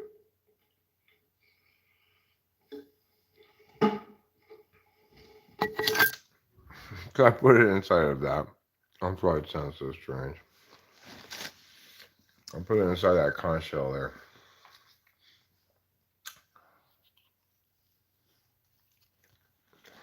Well, it was inside of a shell. But let me ask you this: could you hear the ocean?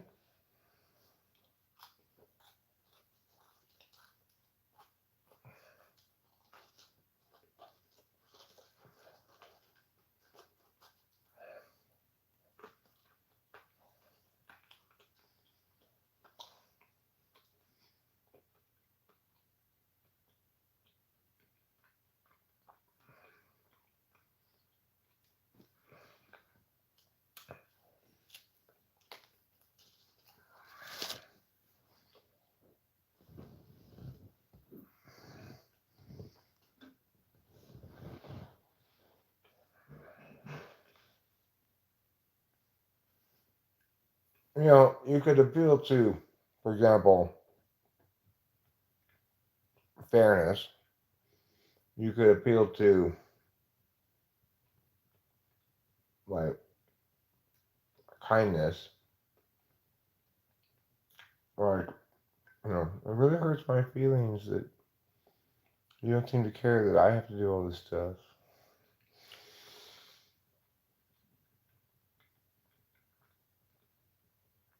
You could appeal to previously attained agreement, if there is such, like, you agreed to this before.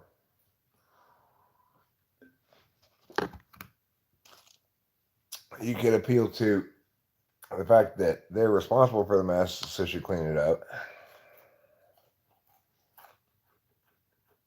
You could appeal to the fact that living in a cleaner environment is nicer and more pleasant. Well, lots of things, lots of arguments you can make, you know.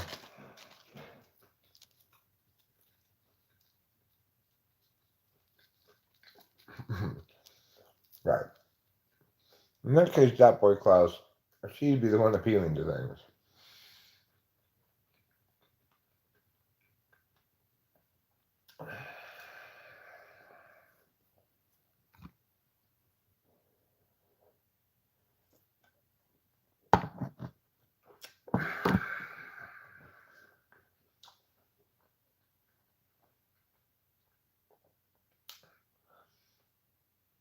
So,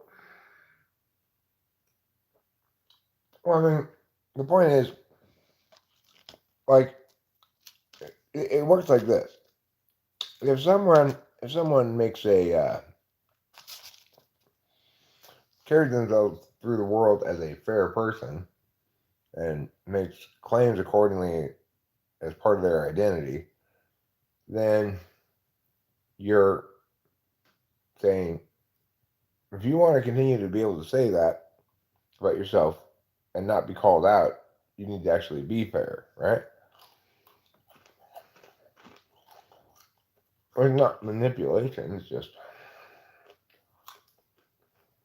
if there's a legitimate complaint about a boundary crossing, then it's fine to say something. But yeah, being coerced or leveraged or forced, nobody probably likes it. Some of us absolutely despise it.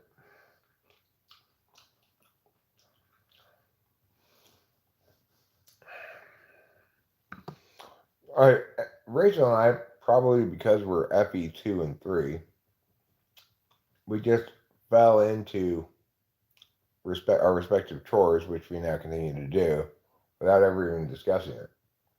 I'm not keeping score, so I have no idea if I'm doing more housework or less housework than she is, because I don't give a fuck. You know, when I clean, it's because I feel like cleaning. When I do my various jobs, it's because I prefer that than the alternative. I don't do things with expectations my partner has to do equal amount of things, or else, yeah. The point is for us both to do whatever we want and be happy.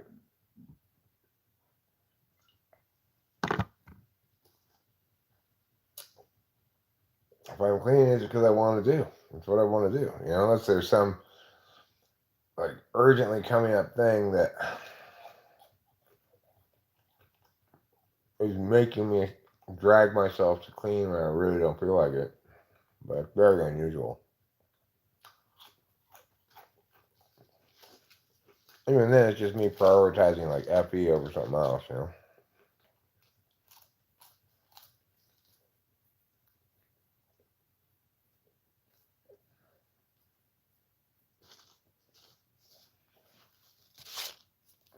I think actually at dinner, Rachel says, "Thanks for dinner, man." I'm sort of like,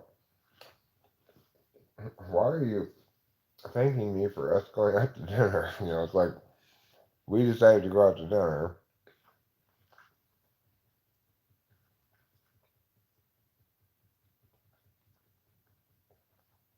So anyway, it's not like I'm treating you to dinner or something.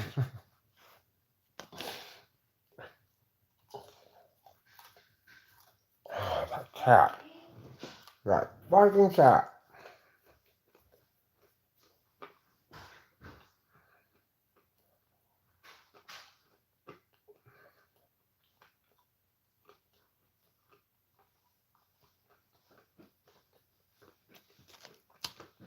Carlos Paiva,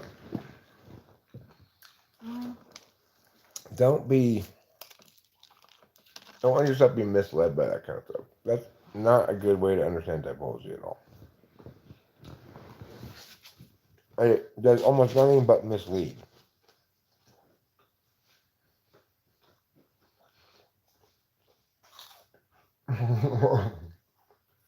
That boy Klaus says, I felt like we had a good thing going on with her doing all of it and me doing none of it. Well, I had kind of that relationship with Candace.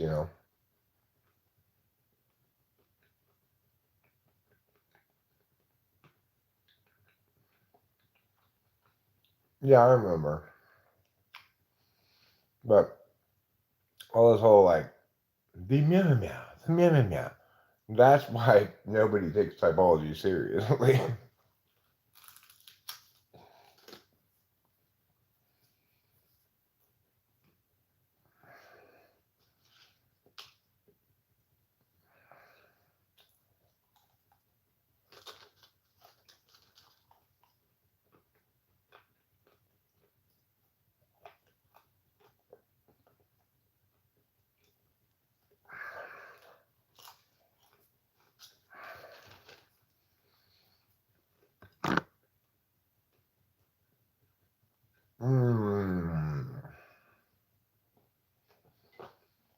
Well, I'm almost done. I'm that guy with a PhD. I hand those things out to anybody nowadays, huh? I remember when I was director at Kudos, one of my teachers that I hired had a PhD.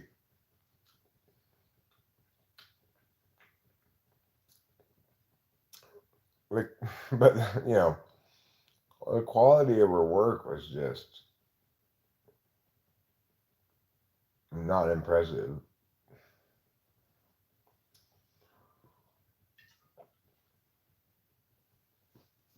Like when she wrote emails and stuff, she'd make mistakes in them and shit. It's like, had PhD in anthropology of all things. No, obviously I made up with her. I mean, I, as far as I knew until I got that ridiculous email, that beef was ancient history. Like, you know, she busted me the copyright strike. I had to go to copyright school. Like she won the exchange, so to speak. And I wanted her back off.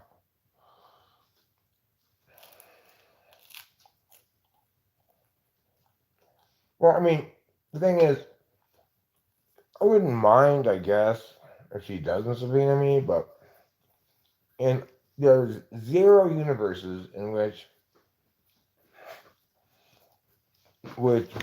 I'm going to even ask her to not do that in any way, shape, or form.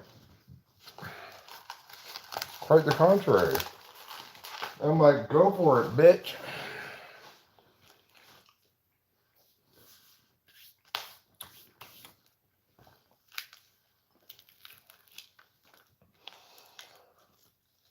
So, I'll just wait, see if I get subpoenaed.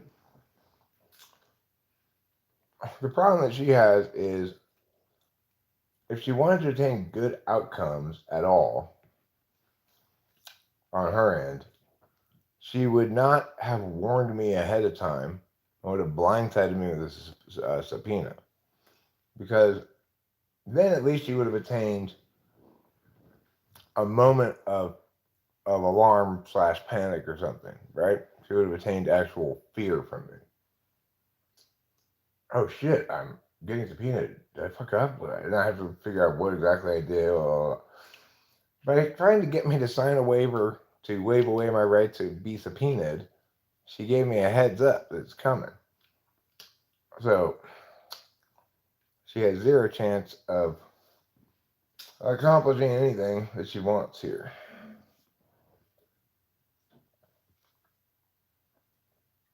Do you think she's? I have no idea what type she is. Yeah, I was gonna ask the same thing. I have no idea. Her kind of hyper litigious kind of obsession with copyright goes beyond just the scope of type. I think it's like, I mean,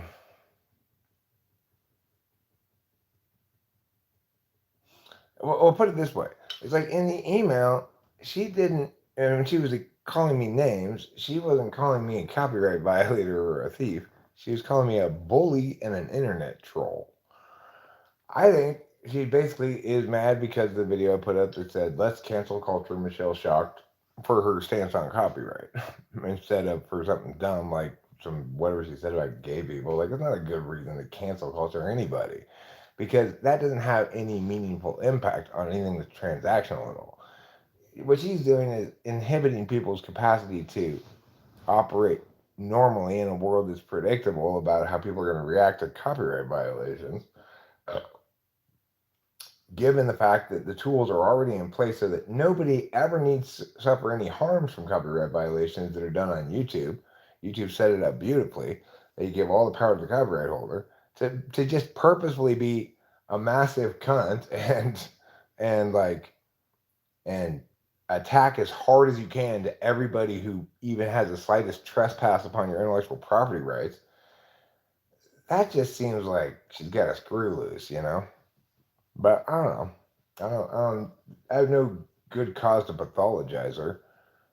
I will say, like, her level of hostility isn't normally consistent with a happy, well-adjusted person, but it certainly is conceivable that somebody could be happy and well-adjusted and have that level of hostility about a specific kind of thing to the exclusion of all else. It's possible. I don't know. I do know this.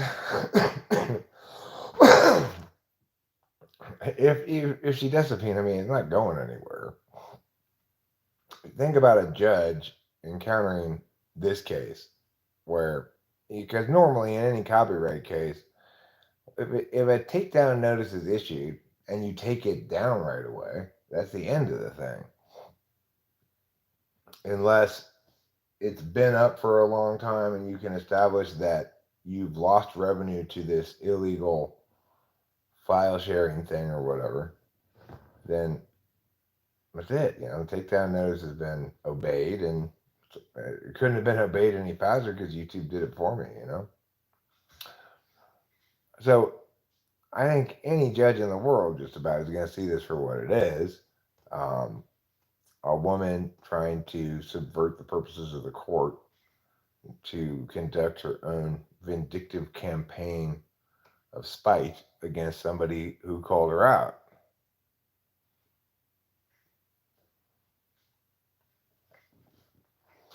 So naturally, if she's going to threaten to subpoena me and take me to court or whatever, I'm going to say go for it, because if she does, I'm quite convinced she's in for a judicial tongue lashing.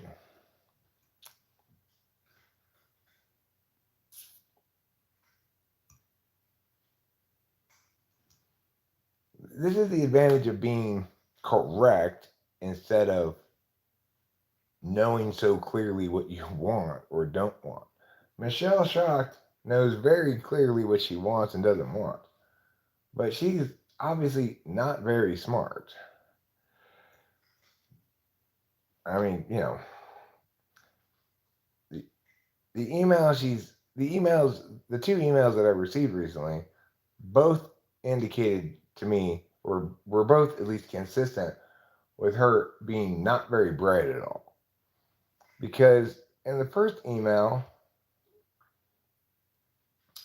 she did a very poor job of trying to persuade me with the text of her email into signing this thing.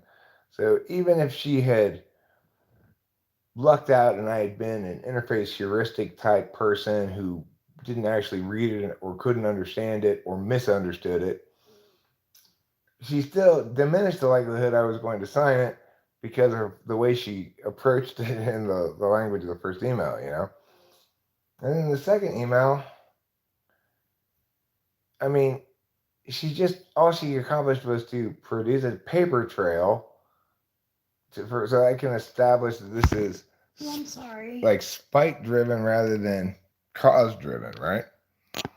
It's not relevant to anything else than that, but that's certainly relevant and includable in an emotion. I mean, it's not going to be admissible as evidence against anything because there's no claims being made against her, but it's sufficient for emotion to dismiss on the grounds that this is a specious, frivolous lawsuit, an attempt to seize the court for her own vindictive purposes.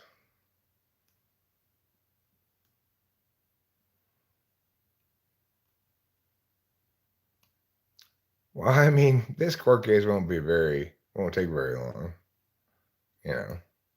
The reason if this were a regular occurrence, I wouldn't want to do it, I'm sure. But this is the first time anybody's ever attempted to sue me, and I believe I'm in the right. So I'm looking forward to participating in the legal process.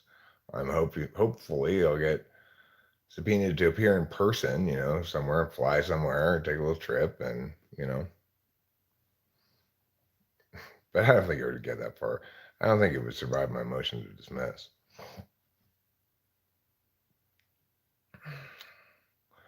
I got in trouble for being like drunk in a bar and fighting some guy, and he called the cops, and later on for vandalism. So that was a criminal case then, yeah. Yeah, I wouldn't want to be involved in a criminal case, obviously, but um, I mean, I wouldn't want to be involved in a civil case either if I had done something wrong and incurred liability, but I would participate in it and accept the court's decision if I had actually incurred liability. I mean, regardless, I accept the court's decision, of course, but you know, if I were actually guilty of some sort of wrongdoing that harmed somebody, and by which I had incurred liability, then and it wouldn't go to court because I'd probably just agree with them right off the bat and try to fulfill my liability, you know. But that's not the case here, and I don't think it's ever a good idea to encourage people like her in their litigiousness by being intimidated by it.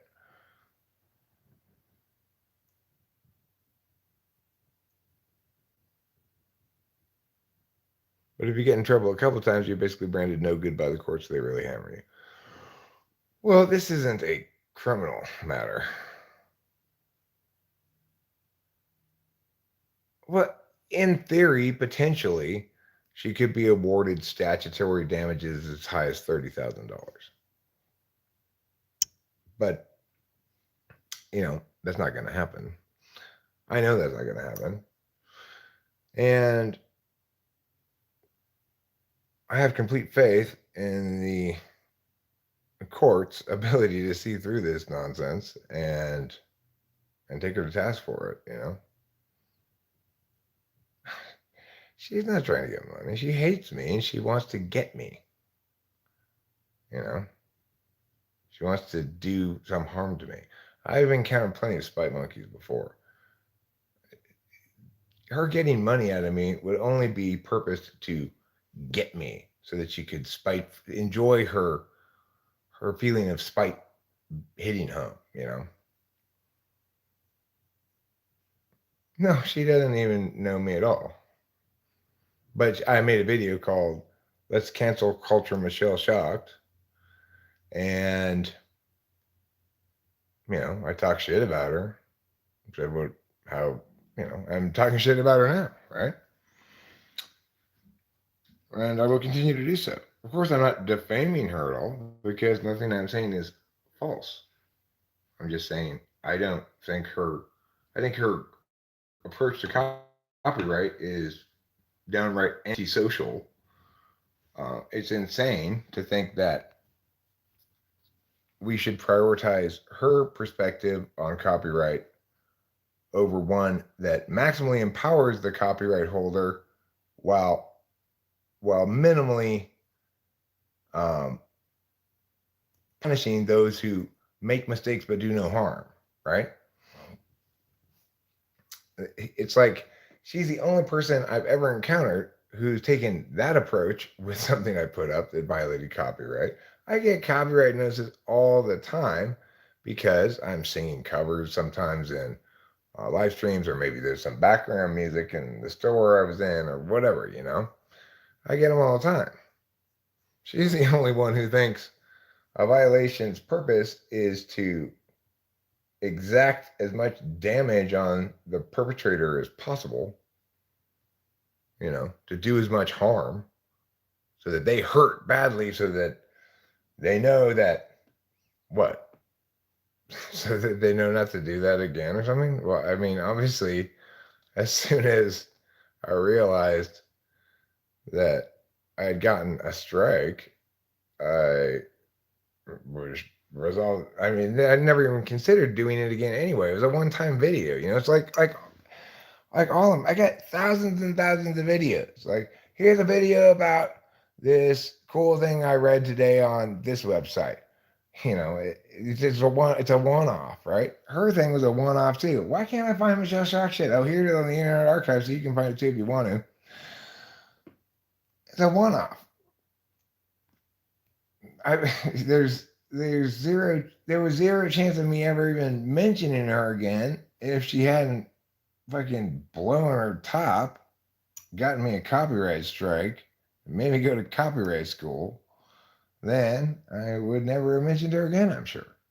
Instead, she decided that instead of being a civilized human being and recognizing that no good is accomplished by maximally enforcing even the minorest of trespasses, to the entire exclusion of any consideration of proportionality or justice, I mean, it's ridiculous.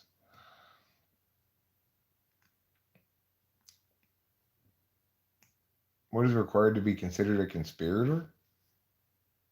Um, you have to have knowledge of a crime and contributed to to some extent in its execution. That's what it requires to be a conspirator. You can be an unwitting accomplice, but that's not a conspirator.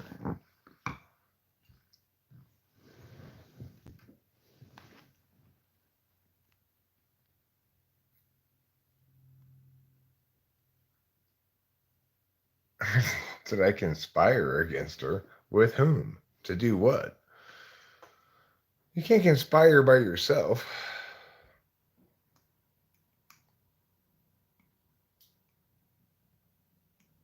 I don't know if that's her actual name. I'm guessing. I'm sure it's not her actual birth name, but whether it's her legal name or not, I don't know.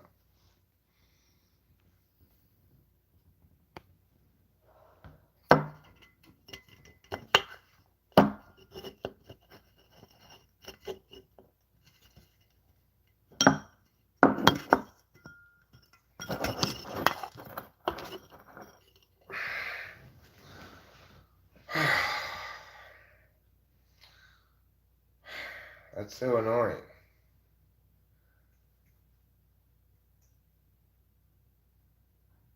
So it's interesting to me also because I am a YouTuber, and it's like Sorry, I'll get the paper towels. and throughout this whole process, I will be YouTubing about it. It's an opportunity to talk about and explain legal points of law stuff. It's a good center thing around which to discuss matters of character, integrity, proportionality. You know, we can interestingly and speculatively muse about why she's the way she is. Uh, you know, she's obviously she obviously doesn't have much faith in other people. So a sane person is okay when random people get and share their song or something because that's how that's one of the ways in which you get your music out there and potentially get more famous or something. But she goes about things the exact opposite way. She's got a small catalog of stuff and she wants to sell it at $400 a CD. So any capacity of getting her music up online harms her ability to do that. The problem that she has in this instance is I didn't host and share her songs. I found them on Internet Archive. And so my action serves only to allow her to become aware, to make her aware of, of the Internet Archive's violation of her copyright, which potentially could be subject to real damages, right? In other words, if anybody can be said to have hurt her ability to sell stuff online, it's the Internet Archive. I can only be correctly accused of helping her prevent that. So, it's like she's gonna have a lot of trouble getting anything out of me. No sane court in the land will cooperate with her suing me.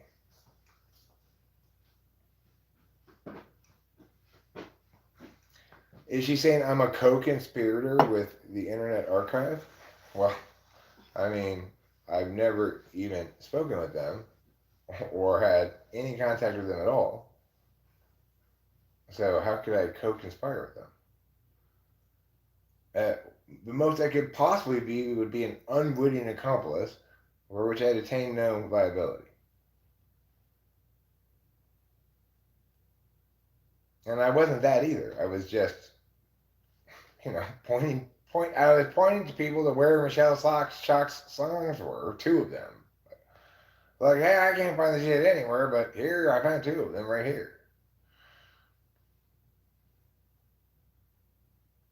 You know, she can't have it both ways. Either I'm liable because I did harms, in which case I'm not liable because I prevented them, or I'm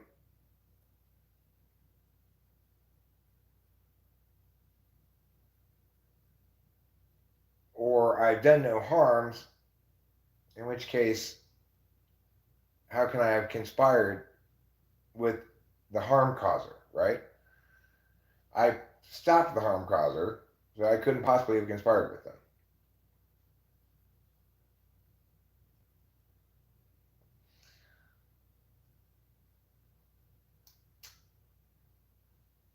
No, I mean, the thing is, if you were going to name me as a co-conspirator, it would have said you've been named as a co-conspirator, or rather than were named as a respondent. So there's no angle she can get at me by a conspiracy.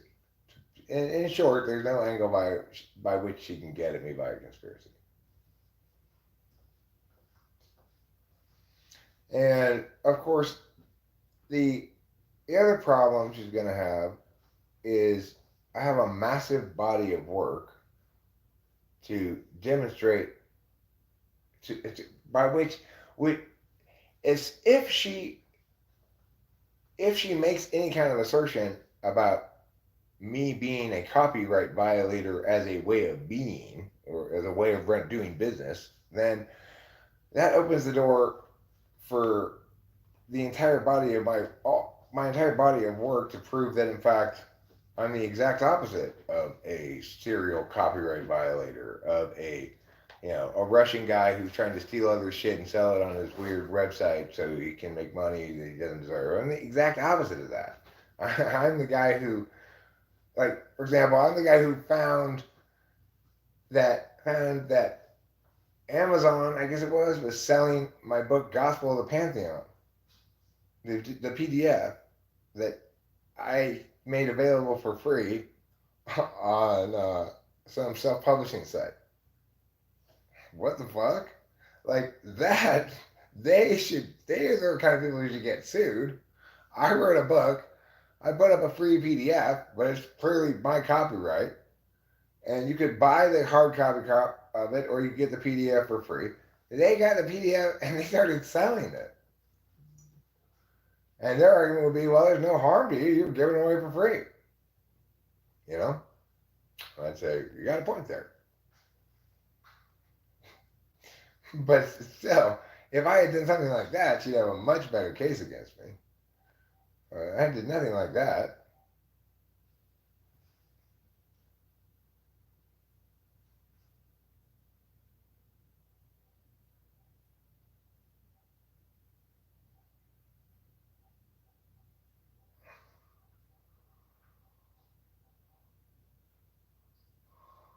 Well, I'm not sure if she's a lesbian or not. You almost bought that PDF? I'm not entirely percent sure. Yeah, your phone's right over here. It is? I hear it making sounds. Ah, Right here. thank you. You're welcome.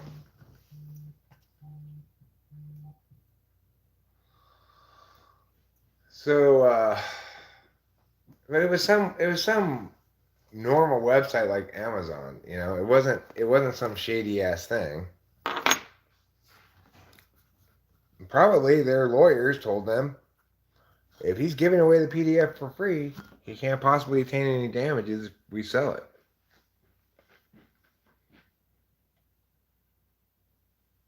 But in that case, that's why statutory damages exist. Like, in that case, I could probably get statutory damages. Michelle Sharks can't get statutory damages from me. I could probably get them from Amazon for that, right?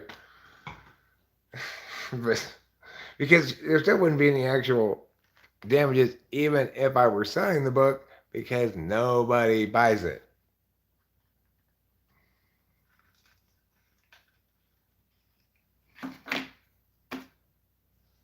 So the courts, to the extent that her claims against me make my body work relevant so that so that it's admissible in making my arguments, then we'll see in a second that this guy is not some sort of copyright scofflaw. He's got God knows how many hours of original material in many different media. Music, audio only, spoken, video,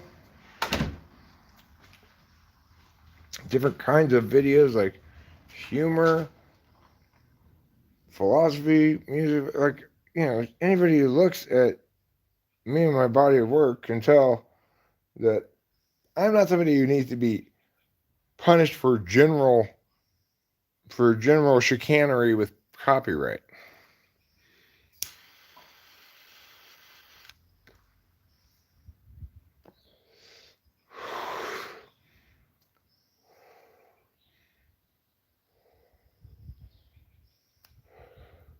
No, yeah, you can make those arguments, like I can make her arguments for her as well. But like all the best arguments I can think of I could rebut so easily.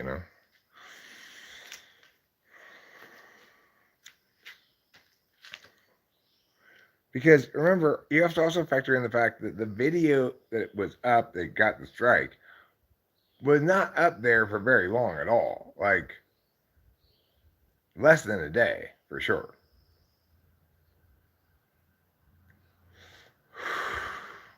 After all, she's quite vigorous in enforcing her copyright. That alacrity, the alacrity with which she enforced it, or with which it was automatically enforced by YouTube, and then she chose the most punitive option,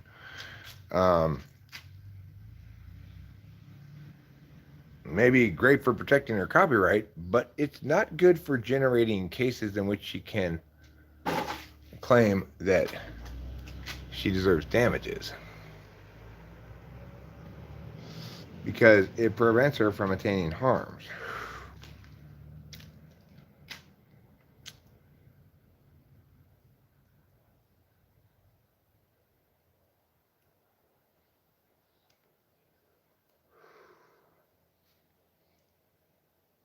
Normally, you might think prevented from attaining harms is a good thing. Not if you're a hyper litigious error,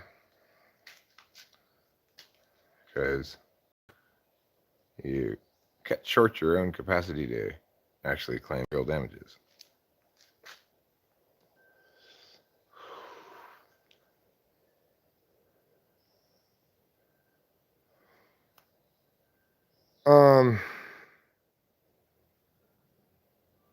So, but like, what should I compensate her for exactly? The fact that she had to say yes, strike instead of remove it or any of her other options? That 1 minute of attention that she had to give to that? She should be compensated for that?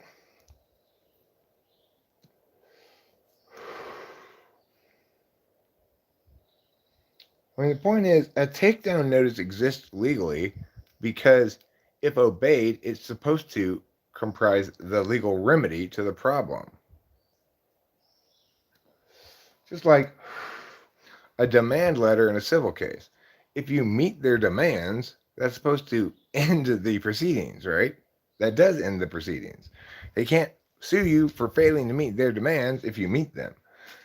Now, copyright law has afforded something called statutory damages to enable people to do just that, to sue someone who's met their demand. But that's because the demand is always the same. Stop violating my copyright. And if somebody is sort of is executing a campaign of copyright violation against you or something, then that'd just be a whole sequence of takedown notices with nothing ever changing. But that's not the case with me.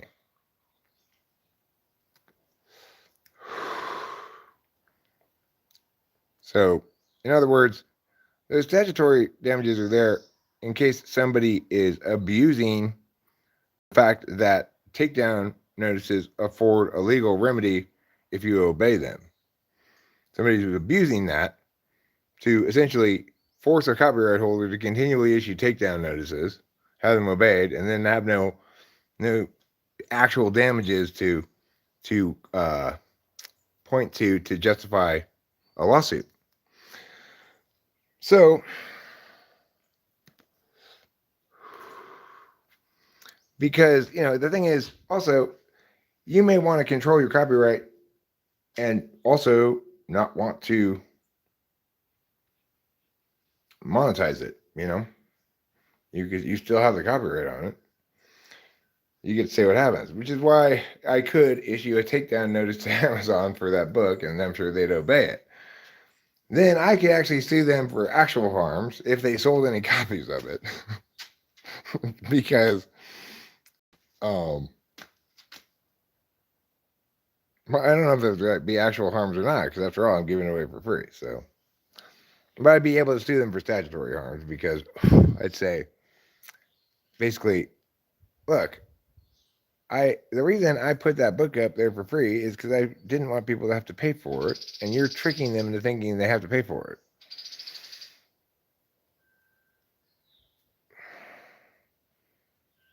And that's violating my copyright. Whether or not you sold any copies of it or not, seeing the price on it may have dissuaded someone from reading it, which is my ultimate goal. So I deserve some damages. But she doesn't have anything remotely like that kind of a strong case. Not even remotely.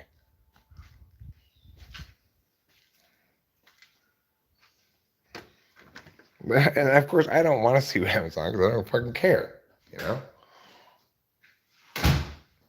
Like, so what? They're selling my PDF. I don't care.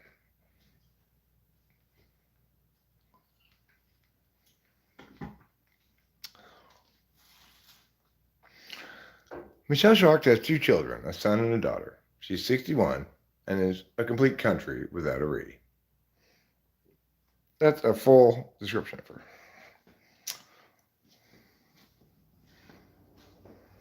So obviously, she's not a lesbian if she's got 2 children. She's no gold star lesbian unless she got in vitro fertilization or something. Me, I'm a gold star lesbian. I ain't never been with nobody but chicks.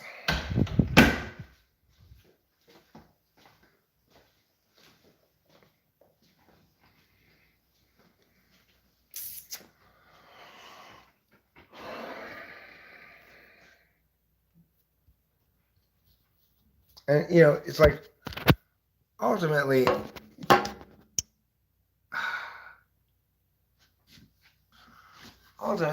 it's that comparing worlds approach that's made me very, very comfortable with getting sued. Because I can imagine a lot of different ways that people could violate copyright, right?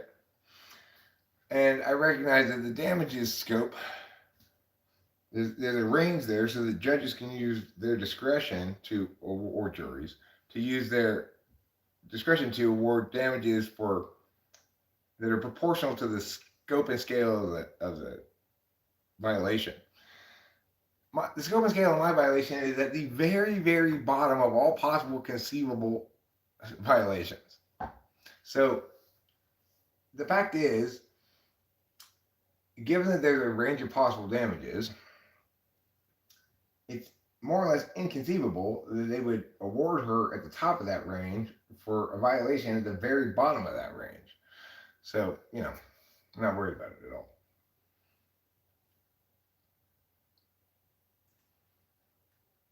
Spite, misfortune, spite. She doesn't like me. I attract a certain amount of spite monkeys because, like I've said before, I'm Eric the Narcissist Slayer. Narcissists cannot stand me, no matter what. I'm not saying she is, I don't know. The reason is this people who are toxic in some way, they often have a common strategy they use. They want to leverage information they know about you against you. Um, so, like, narcissists will, if they're FE style narcissists, they'll want you to confide in them your secrets so that they can use those secrets against you. Becky tried to do that when she told my dad a bunch of shit that he already knew.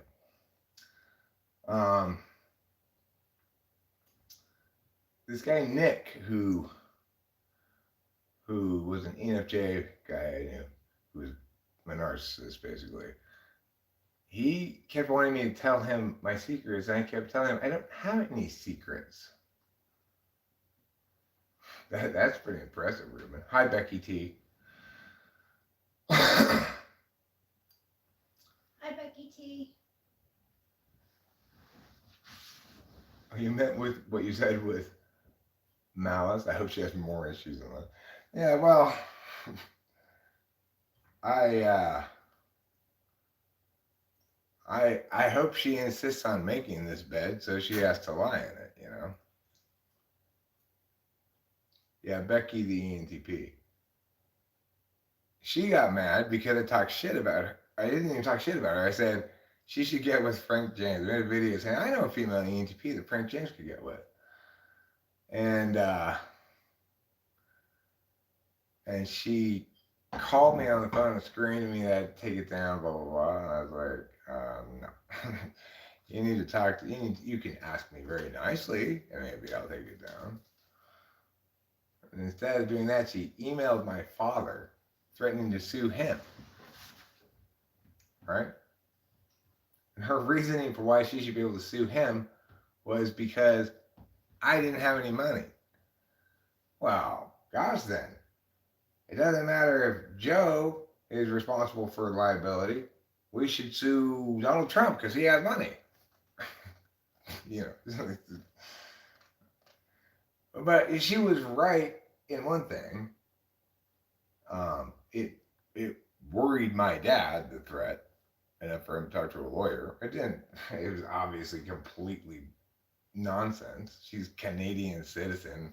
And what court is she possibly going to have standing to sue me for not defaming her but saying things she doesn't like on the internet? It's insane. But, that's what toxic people do. They try to get you. They want the satisfaction of seeing you suffer.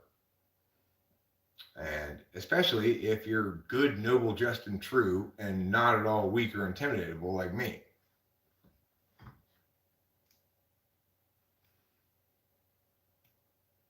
So,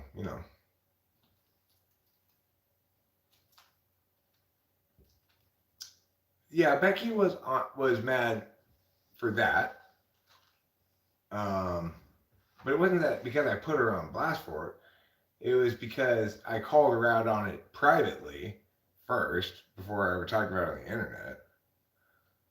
And she had accountability avoidance syndrome, wouldn't even acknowledge that she'd fucked up badly or anything like that. So, and stormed out and got a hotel. And so at that point, when people won't deal with things with me privately, then I'm left with ontological yeah, and the only way to get it out is to live stream about it.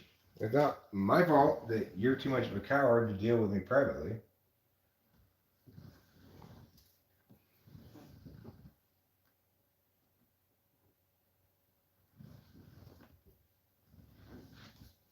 You know,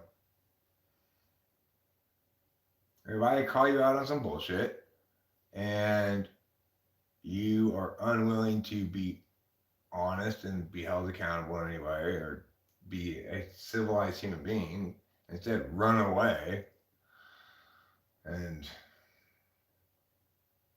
refuse to be responsive, then you totally deserve it.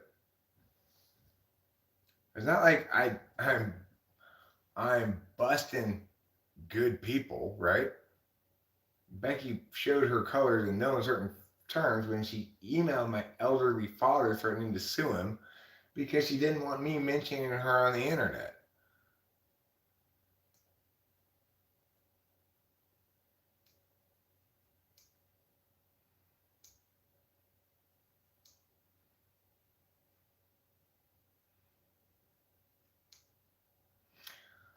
Well, misfortune, most people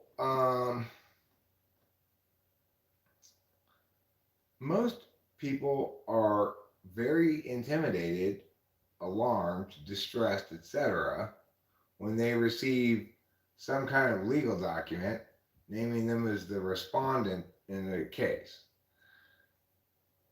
They're going to freak out because people don't have, because unless you have both like NETI or TINI thinking about it and a lot of SI knowledge about it specifically, it's very intimidating to most people. She happened to pick the very most wrong person in history to try to pull this trick on with me. She did not intimidate me at all, and she gave me information that allowed me to be very comfortable and hopeful that she moves forward without having to feel any kind of stress about it at all. So, additionally, what it caused to happen is now here I am explaining more about what a horrible person she is and having a good example to prove my point. That, she sent me an email indicating that I'm a troll and a bully, and all that email does is serve to establish that she's not really suing me for copyright violation. She's suing me because I called her out. But she didn't have any standing to sue me for that. You know?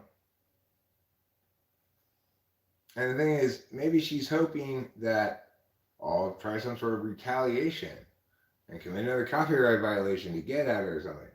Well, I'm not dumb like she is. I was never going to violate her copyright after the strike. I never would conceive of doing so not because I'm afraid of getting sued, because I don't want to get in trouble with YouTube. You know? Yeah. And she may actually she'd have a stronger case to establish that I'm a bully because at least I have a strike on my record for being a bully. I don't even have a copyright strike anymore because I took copyright class. I bullied C.S. Joseph a long time ago and got a strike.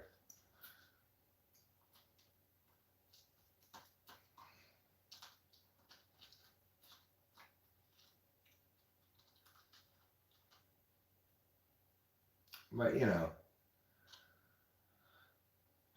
judges are either smart themselves or have good heuristics to determine who's smart.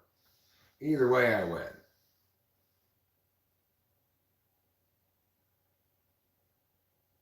Woolly bully, woolly bully. I don't think she's harboring hatred towards herself. I think she's harboring a lot of hatred towards me. She isn't the first spike monkey in this man's rodeo. Let me tell you, I've ridden plenty of bronc and spike monkeys, and it always ends the same way. They disappear. They run away and disappear.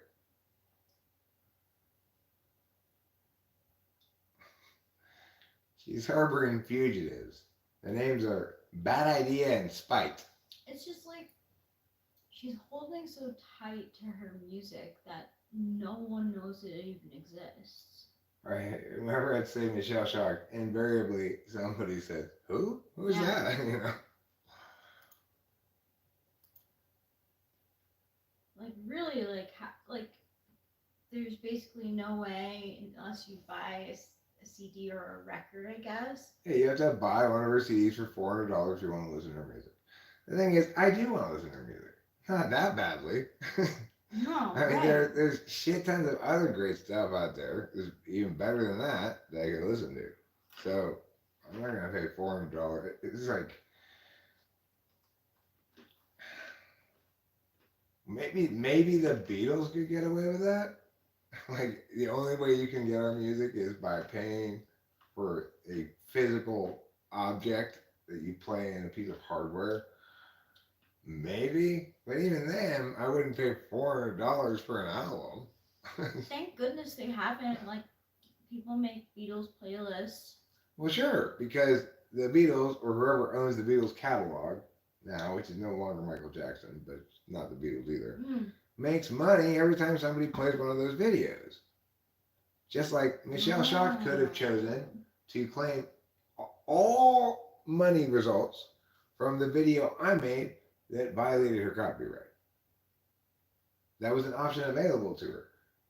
But she didn't want that. She wanted to give me a copyright strike and and and then sue me.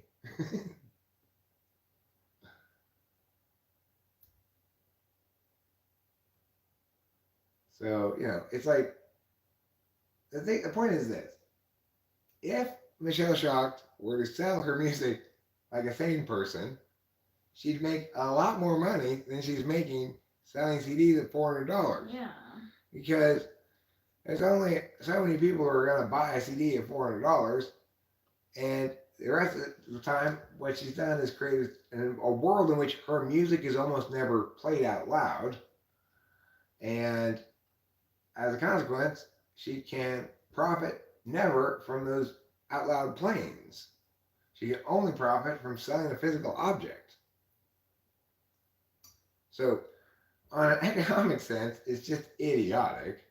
Is she not even on iTunes? There's zero. I cannot. She's on zero streaming services. That's ridiculous.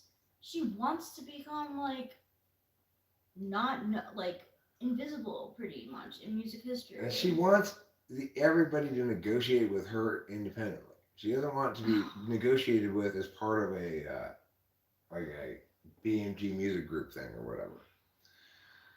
And of course, nobody at Spotify is going to say Michelle Shocked is so important to our success that we'll negotiate with her for her own personal contract. No. She's just, I don't know if she thinks that's going to happen. I think she's just committed to her strategy for selling music, which is make it impossible to get except for buying a CD from her for $400. And why she's so committed to that strategy, given how horrible a strategy it is, I do not know. I cannot even conceivably imagine why she would elect that horrible strategy of selling music. She doesn't play shows anymore because she said shit and everybody booed her and stuff because she said some stuff about gay people that they didn't like.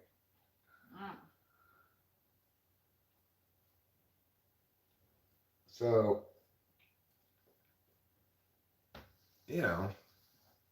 she might be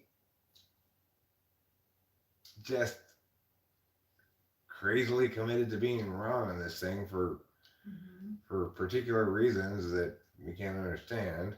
She holds it so precious. Or she might have a screw loose. Yeah.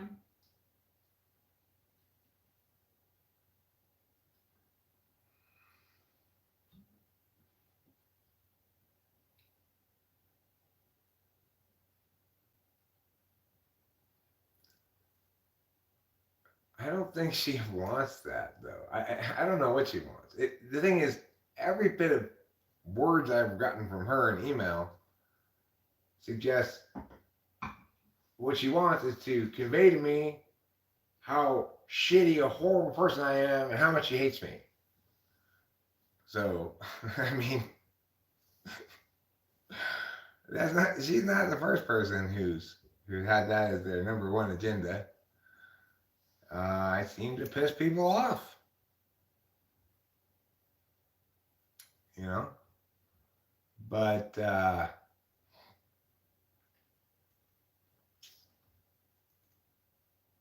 she's doing The Secret to manifest the win.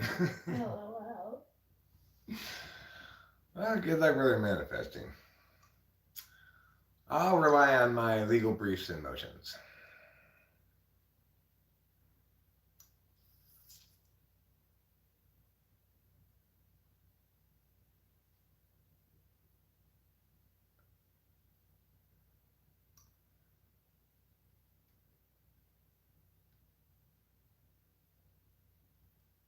If Britney Spears knocked on my door now, I would marry her. Is it because you've always dreamed of getting with a girl who knocks? Yeah. She's something, that's for sure. Secret genius is one way, one set of words you could use. Do you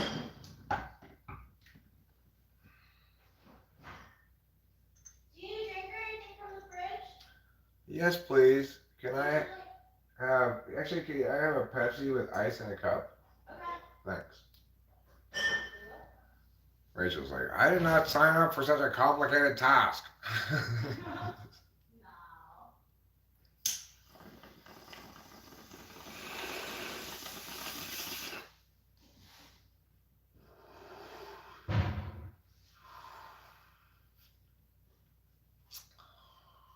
Well, in this case, she has a clear vision of of hurting Eric and trusts probably her experience with previous threats to litigate and that she knows what she's doing. She has no previous threat to litigate against me.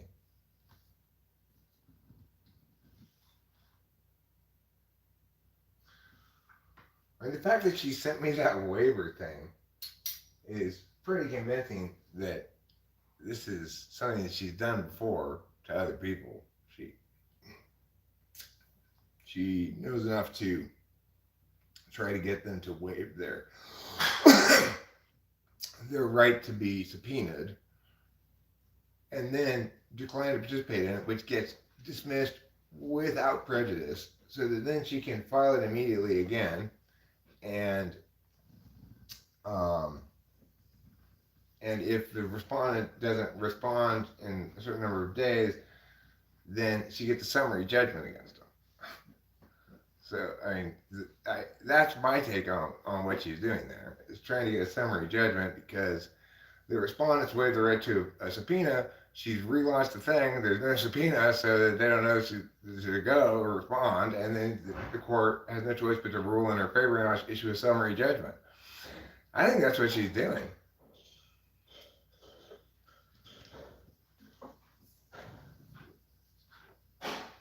That's some real TE chicanery there. But fortunately, my TI will defeat TE chicanery in court every day.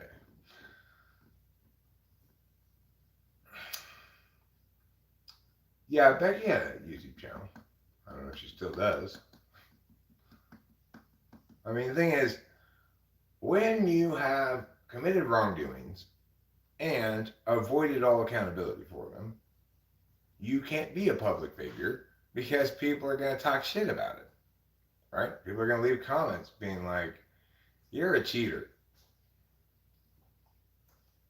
Sure, anybody would agree that you don't want to be publicly called out for cheating on your significant other because that gives you a bad reputation. But the takeaway from that is not that I shouldn't report on it, but that she shouldn't do it.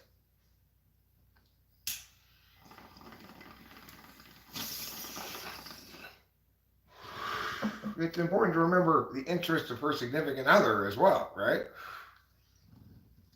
She may not want that exposed about her, but I bet he wants to know.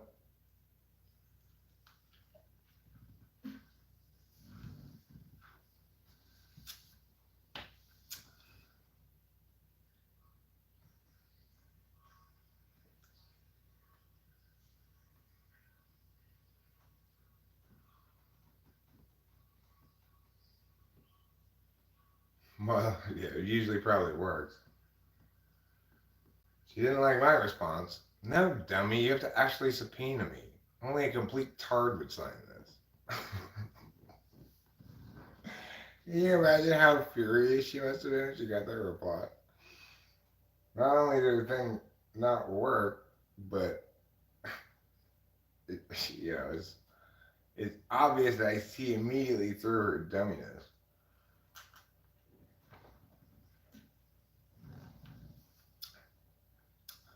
I mean, I didn't talk about it in order to let him know.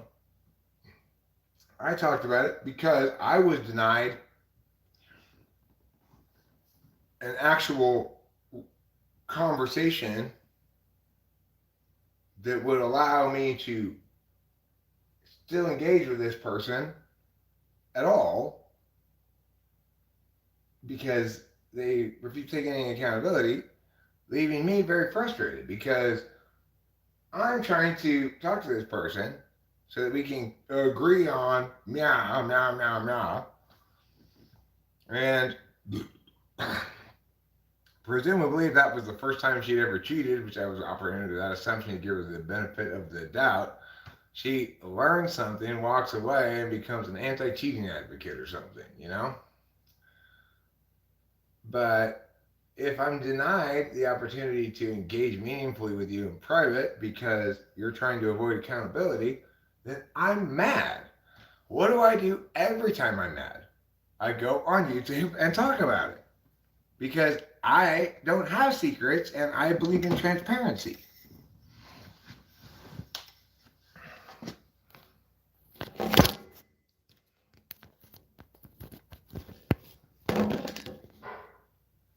And indeed, my approach is the only civilized approach, right?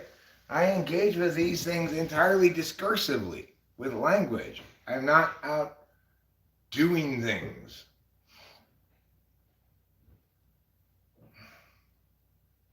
Clean out your plank and talk to me about it.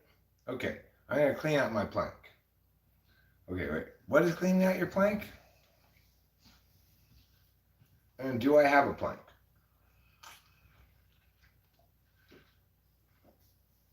If I don't have a plank, should I go get one? Okay, but Mr. Bobby, it is the case that you're constantly fighting with somebody. That may not be relevant to what you're currently talking about, but like, look, in life there's these things here, right? There's these little strings. You pull on them, you get a fight. Sometimes you definitely have to pull on those strings because fuck that noise, right? You pull on like every string that could possibly lead to a fight. That's too much fighting for my taste. I'm not condemning you, but that's what you enjoy. That's your taste in discourse. It's your prerogative, but it's a little like fighty. And I know I'm talking to you about it, Bobby, right now. Even though this time maybe it's misfortune who is responsible for the fight. It may be the case. I don't know. I haven't been watching it. But it's okay also sometimes to just be like, you know what? Fuck it. I'm not going to fight about this. Every once in a while, it's good to do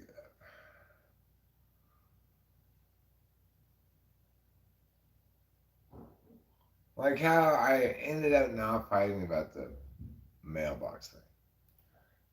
I'm glad I ended up not fighting about it. it's fine that a little bit of injustice was done to me. Because the net outcomes are good enough to excuse a little bit of having my sovereignty trampled upon, you know? I'm not Michelle Shocked. I'm not going to sue the mailman for yeah, for me. The difference is that Michelle Shocked proved herself to be a ridiculous person, and so far, misfortune hasn't. I wasn't trying to compare misfortune or Bobby to Michelle Shocked. No, at no point did that ever even enter the slightest consideration in my mind. I am not comparing anybody here to Michelle Shocked. Okay, that's ridiculous. Obviously, nobody here is that you know hyper litigious ball of hostility. That lady is just really angry.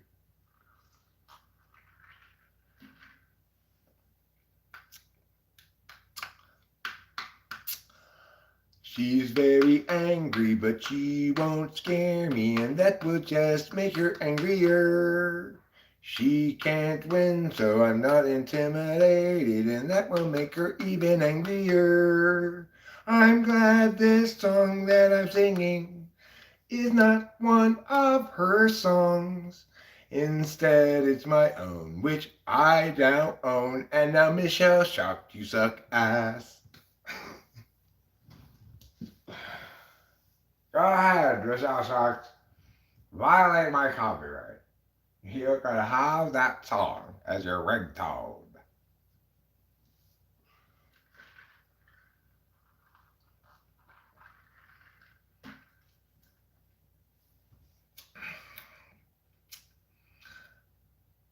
Like, that's gotta infuriate her if she were to ever see it, right? What do I think about Club ENTP? I think he comes around here a lot under different names. Thinks he's fooling me. He usually talks about either Club ENTP or Melissa Talks, you know. Trying to rekindle the flames from that dumpster fire. But I have no way of proving that. So, what do I think of him in general? I feel kind of bad for him. I feel bad for him because basically his Dunning-Kruger caused him to do what I did in college when I took the longboard out into the big waves at steamers when I was totally unqualified to surf there. Broke the board in half and got fucking bam, slammed by this wave and broke the board in half. Anyway, I think that's basically what he did, and I feel bad for him because I don't wish ill on anybody, really. Occasionally, somebody's really evil, but I see him as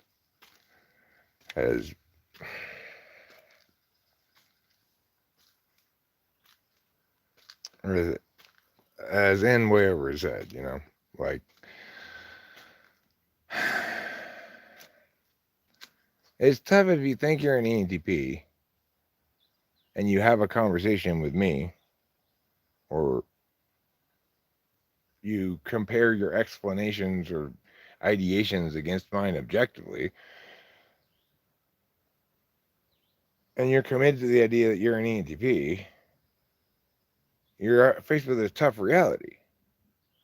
Either you're a really inferior ENTP to me,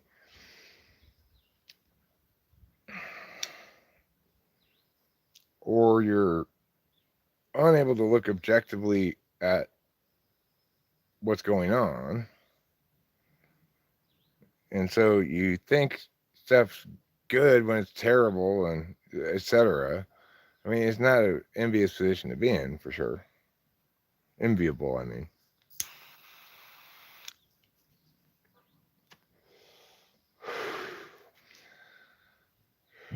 You know, art's hard. Even even this kind of media that I'm making right now. This is super easy for me, but it's hard to do. You know, I would. It used to be the case that I wouldn't have said that because I'm too close to myself to recognize how different other people are. But with cognitive functions, I can see in no uncertain terms, no problem at all. But doing what I'm doing right now is actually very difficult for most people. Let alone making good humor, good jokes or something. That's way harder than this.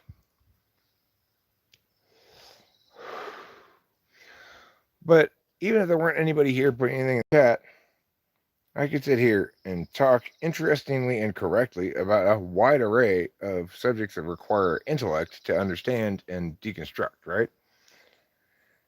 He obviously is incapable of doing that kind of thing. And so what do you do if you're supposedly an ENTP and you're trying to engage in actual ENTP on those metrics of being an ENTP, which isn't in and of itself good or bad, but he's going to fail every single one of them, you know? It's on the other hand, if he were to be correct about himself, identify himself as an ESFP, operate according to those maps, then reality wouldn't keep slapping him in the face.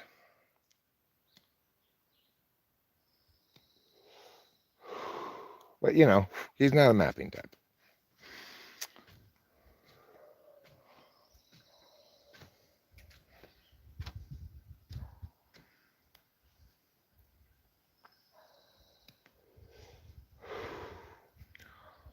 This is such a nice hill.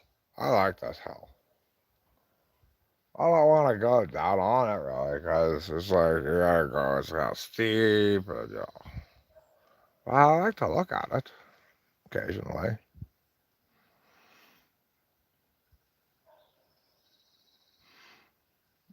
Hmm. Oh, God. This cat. This pisses me off.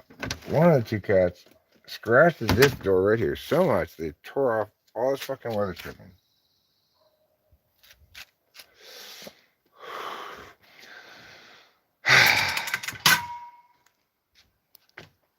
Well, that's just part of the cost of owning cats, I guess. Not that we own our cats, you know, adopting cats or whatever, including cats in your family.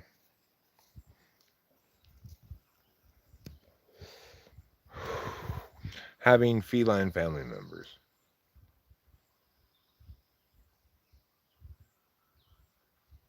So confused by the side conversations? Yeah. You know, it's one of those things where if the chat's active, I don't know how active it is right now because I'm not in front of the TV, so I'm not really looking at the phone very much to see what's going on. Because I can't read it. I do have my glasses. I forgot I had this thing. Now I have my glasses, so now I could read it. But see, now I have to just look at the phone because I look over anywhere else, it's blurry. So I'll just take these off again. There, much better. Now here's a chore I need to do. I need to take apart this dumbass thing. I need to take apart this dumbass thing, break it into as small pieces as possible so we can get rid of it. And because I'm Eric, I cannot help but be tempted. I think I will. In fact, I want to keep this tarp. It was this thing. I cut it off of all this structure that it's on. It's this big freaking awning tarp thing. I like it. When it was, I pulled it out and it proved itself to be broken. um, it was leaning down like this at an angle from the house, and going underneath it, it made me feel like I was playing camping in the backyard or something. It's cool. It has that tent smell. Reminded me of my grandma's house too. She had like a pool house next to the pool, and she had like old pool stuff that was had that same smell. So anyway, I guess it's just vinyl. The smell of vinyl.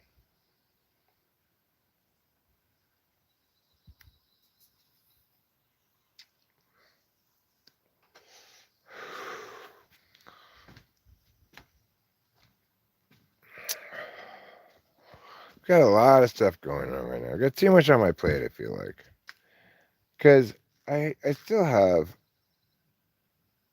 TWFP projects that I'd like to be working on. Um, you know, in concept, I like the idea of making more Type Police videos. Then I could maybe actually see an increase in subs or something, which I would like. You know, I'm not expecting it to happen at this point. I've had so many years of stagnancy in terms of growth that I've given up expecting it. But I'd be pleased by it if it were to happen. This is what I have to do now, soon. I have to take this gray stuff off of this wall. I spent a couple more hours on it yesterday. This stuff is stubborn, stubborn, stubborn. It's stubborn as Michelle Shocked. Does not want to come off. And like ridiculously, I bought this pressure washer. It was good for the looser stuff. It got the looser stuff off pretty quick. It's gonna be great. It's great for stripping paint up this chipping, and for like washing like these dirty things. I just to test it out briefly. I hit that thing with the pressure washer yesterday just to get some of the dirt off. So that's what that one looks like. Still looks kind of dirty because I didn't do it thoroughly. I was just to test the concept. But look what it looked like without any pressure washer. Much more dirty. See? Much, much more dirty. So, obviously, that's going to be great for that kind of thing. And I'll have to change the nozzle. The nozzle I had on there yesterday was a little too hardcore for stuff that's not cement on a wall.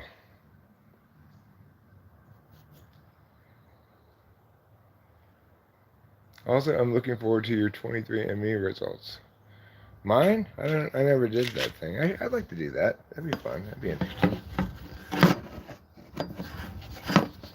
Let's see if I can make this stand up like this.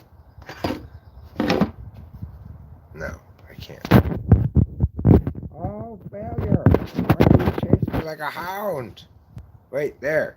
Yes, I got it. Stand up. Failure chases me like a voracious hound.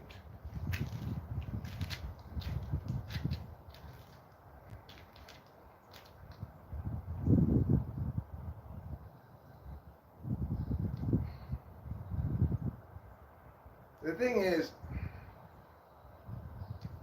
everything in court is whether you're dealing with judges or juries, one of two things does matter: reasonableness with judges and the likability with juries. So she's both unreasonable and not likable. There's an additional disadvantage that she's going to have.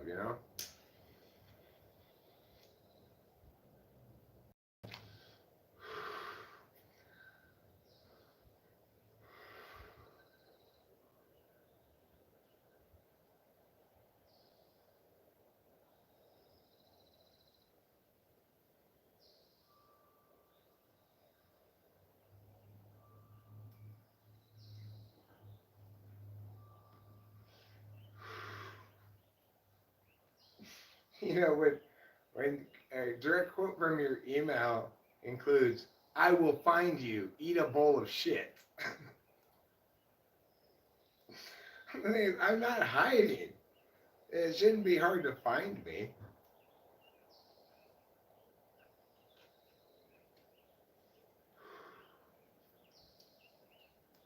But anyway, that email is gonna make you sound a little bit like a psycho, you know.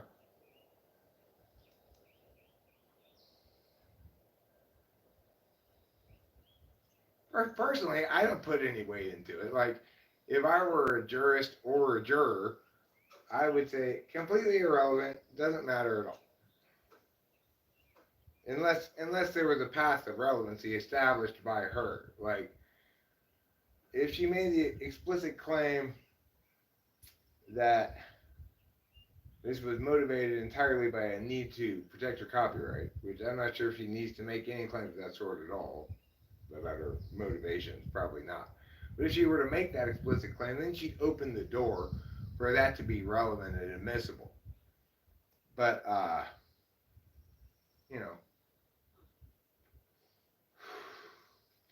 nevertheless,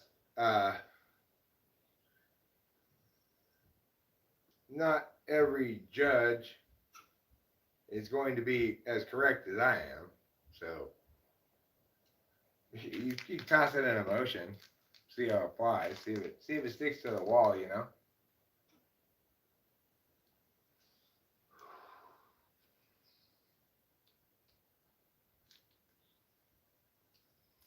Because as long as you can include whatever in motions, right? Because that's not presented as evidence. It's just, it's like, here's some evidence for you, judge, so that you can rule on this point of law. So even though it's not admitted as evidence, it's still admitted into the judge's brain.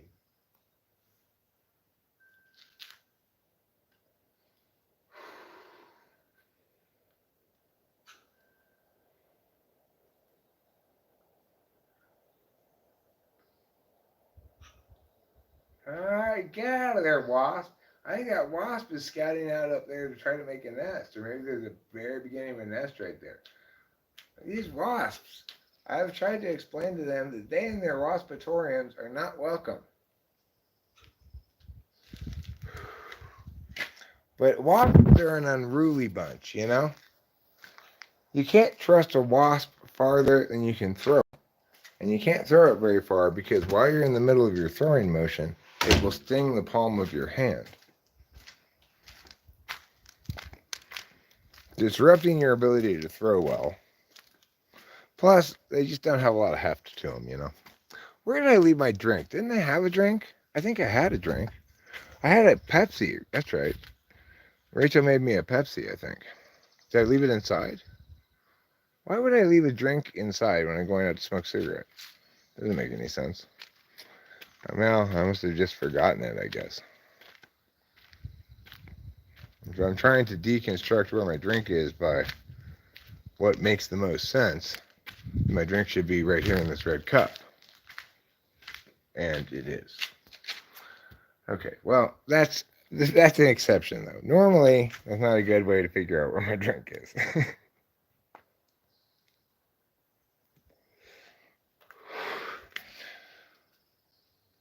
Because normally I don't put my drink in the place where it makes the most sense. I put it in a place where it makes very little sense.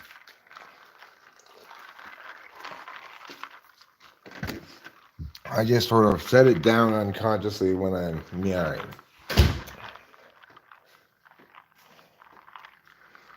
Yeah, Rachel has to create Pepsi. And then I threw it in her face and said, "There's no ice in this." So then she cast to create Pepsi with ice.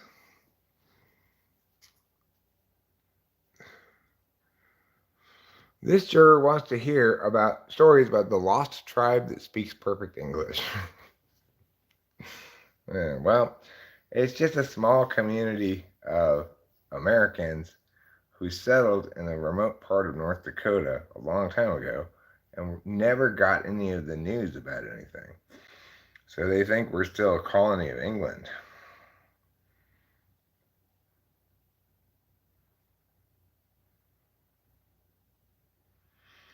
There's plenty of reciprocity in this chat, whether we have the person's visual concept or not. I actually wouldn't consider it parasocial, social, but perhaps in the theory you need to actually know the person. I haven't read that deeply about it. Well, do you really need to know a person to know them? No. I know everything about somebody the first time I glance them. I can tell immediately how old they are, where they went to school, what they studied, what they watch on TV, whether they have any pets, everything. That's how powerful my intuition is.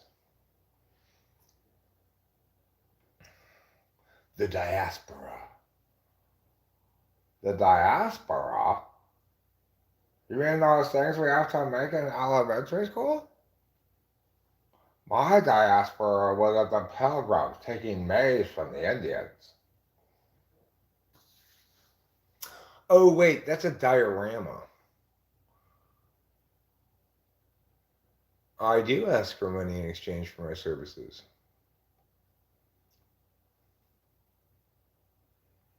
Can we get better at our eighth slot? If so, how might we? Well, I've noticed that I get a lot better with my eighth slot when I'm on amphetamines. But I suspect that's because my eighth slot is SE, and amphetamines make everybody better at SE. Or at least direct more of their attention towards it. But as you can see, well, it's true that I will probably get some tasks done today. Like, I definitely will get some more gray stuff taken off the wall. I am live procrastinating right now because this is a lot more fun than that. I'm taking action in both cases, but this is the form of action I prefer to take. I'm explaining things to you. I love to explain things to you. You want me to explain satanic metal music to you, Hero Lamb? I will. It's adolescents who aren't very bright and who think that being all devilly is cool. And then they make a band that gets some success, and then they have to continue being like that even when they're like 30 and they go, like, oh, God, no, I have to still be in this stupid band.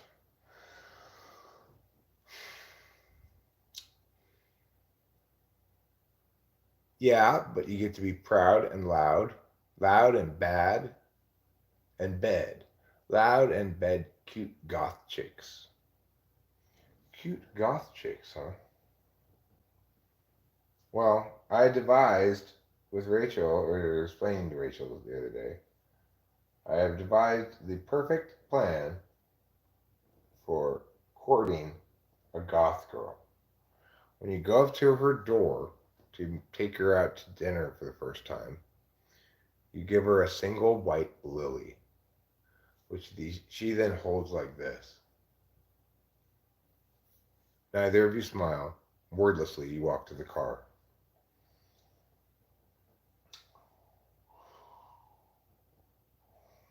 Because you're a cool, smart goth, you're not driving a hearse. Instead, you're driving a 60s era black Cadillac. Personalized license plates say DETH.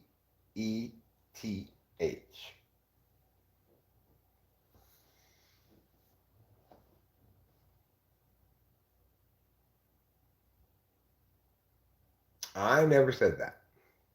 Here I am. I never said I would literally take any woman you could get. Well, you shouldn't feel that way, Bobby. That's how you end up in marrying somebody you don't even like I did in my first marriage. Um,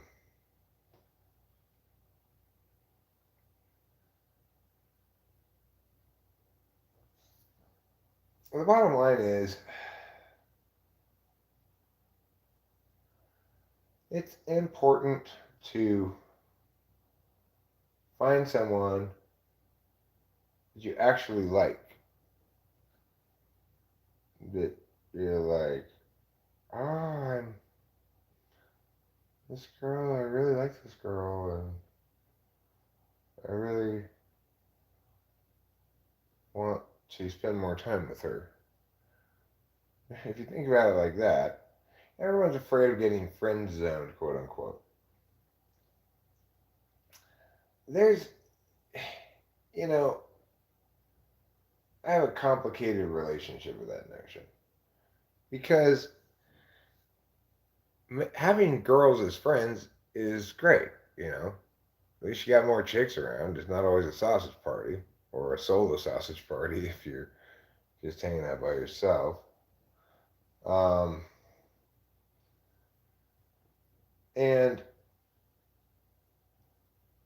the reality is, if you engage with women so well that they want to actually be your friend, it won't be too long before someone will want to get on you, you know? Like, not the ones you make friends with already, but as you're going through this process of being interested in befriending women, some of the women that you successfully befriend, they'll be interested in you, you know? But of course, there is this whole credit analogy with dating that's not wrong. That if if you're if you fully believe yourself worthy, then you'll find plenty of other people who agree with you. And but it's hard to completely believe yourself worthy until you're already successful, you know. The thing is, there's another kind of contradiction implicit, which is it's important to be good at dating, but you don't actually want to date. You know, it's like you got to be good at, you got to develop some skills at that initial, like, maybe we're hooking up thing. Because everybody starts there. Maybe we're hooking up, not maybe let's get into a long term relationship, right? And the problem is, of course, that skill of being good at maybe we're hooking up is a skill you only want to use to find the right person so you never have to use it again. So it's like it's not exactly an easy skill to develop because you don't actually want to be banging a bunch of chicks. I mean, some people do, but I don't think that's a good way to be happy myself. I think that I don't mean to impose my cognitive function bias on the world, but like of all vices, but things that you might potentially make a vice out of, only sex involves another human being so directly, rawly, emotionally, intimately. I might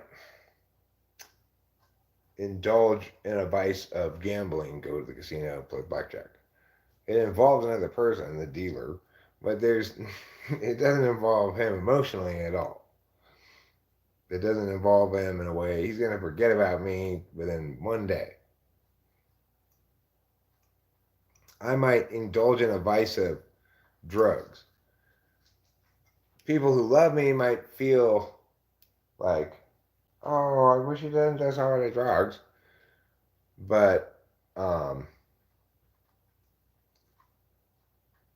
I'm not, unless I'm stealing their drugs, it doesn't involve them directly, you know?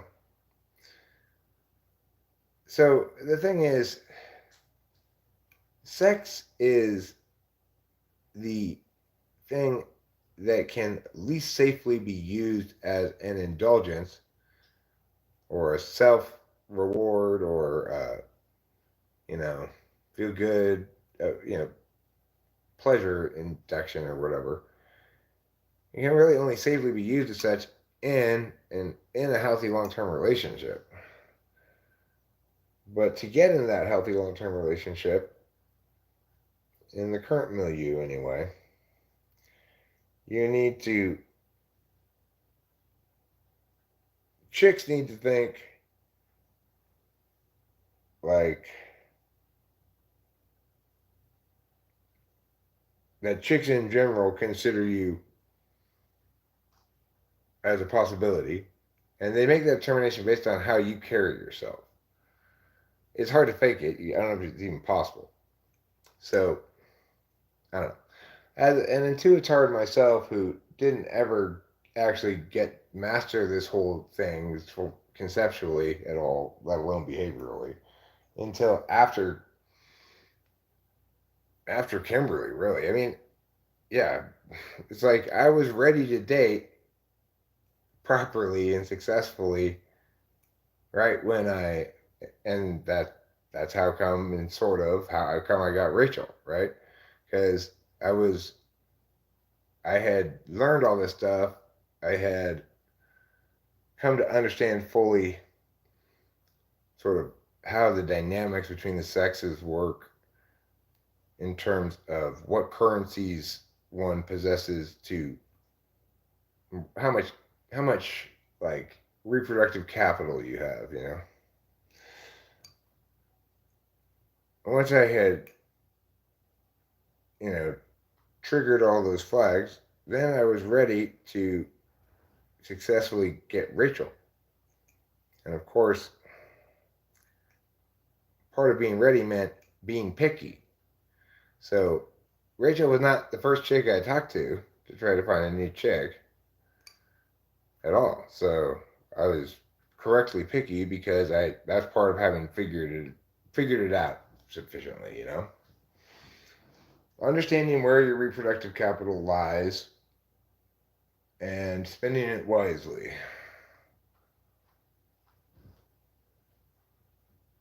Well, here I am. I'm not condemning anybody who does that who's single at all. If you're single and you know you feel like hooking up. It's been a while, and you know you're not gonna get with this guy in a long term relationship, but or girl, I don't know what you are. So then go for it. If you like it, go for it. You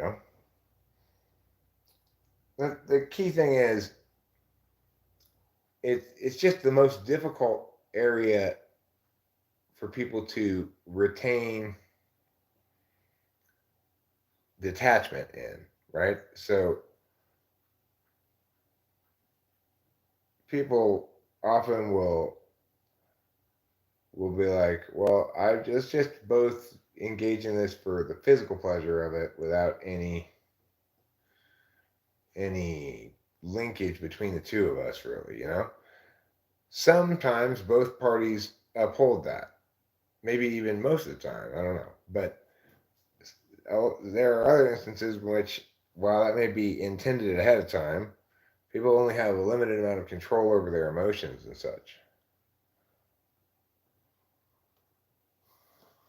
I like being around man, cute girls. Who doesn't? Yeah, I mean, sure. I like being around women too. Because, first of all,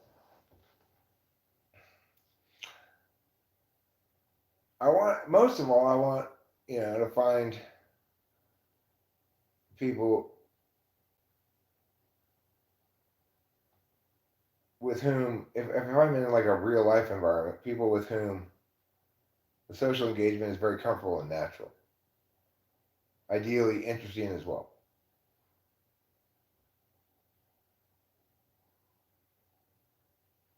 I agree with you, Becky T. Um, I never liked them either. They always felt like a lot of pressure to make a good first impression. You know, just like having sex with somebody for the first time at all, it always feels like just a whole lot of pressure to me. So, not something I'm going to find exhilarating. I get that other personality types probably find it exhilarating. It's too much pressure on my SE.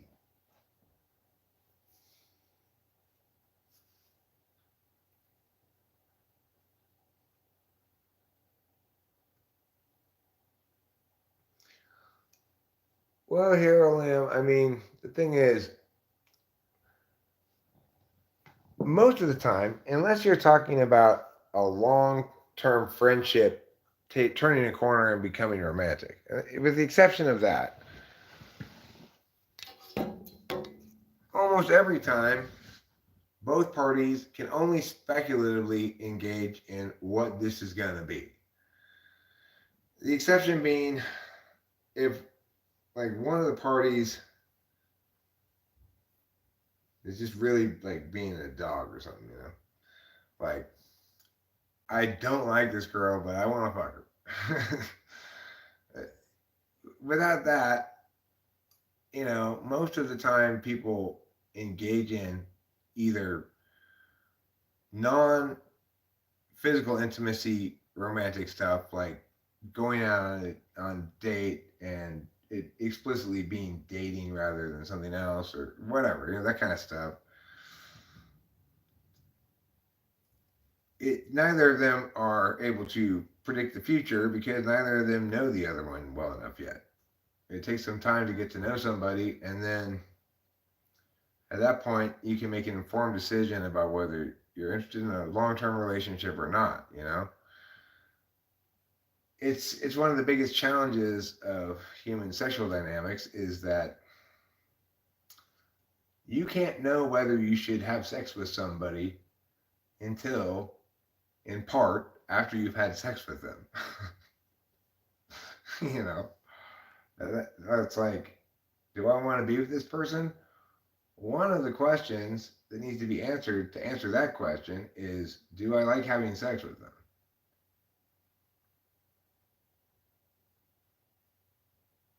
Ideally, you wouldn't have sex with people, in my mind, you wouldn't have sex with people you weren't in a long term relationship with, but that's impossible because of the structure of things.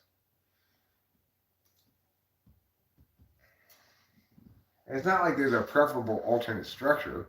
This current structure is the one that maximizes individual autonomy and decision making, as it should in this area, because nobody else can make that decision for you.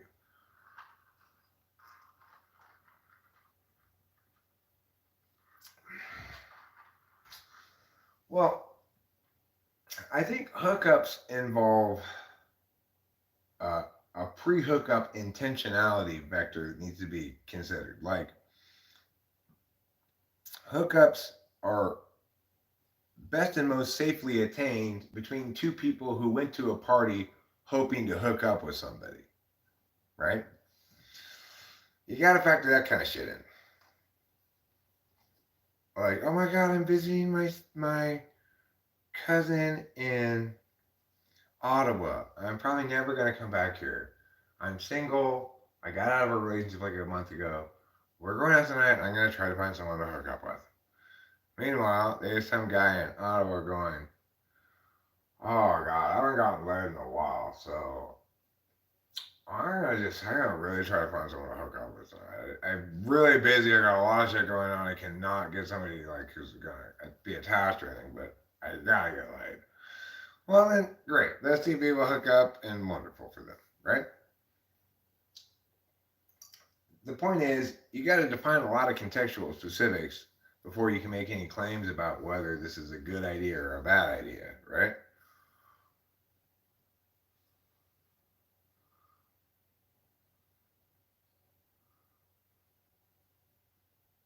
Yeah, look, and I'm acknowledging right now that my distaste for opposition to hooking up or sexual intimacy that's not in a long term relationship is very much a projection of my own frame bias. I'm not saying that that is a universal law for everybody. Uh, it's just how I feel about it. And just as I don't want like SFPs telling me how to intellectualize They probably don't want me telling them how to have sex.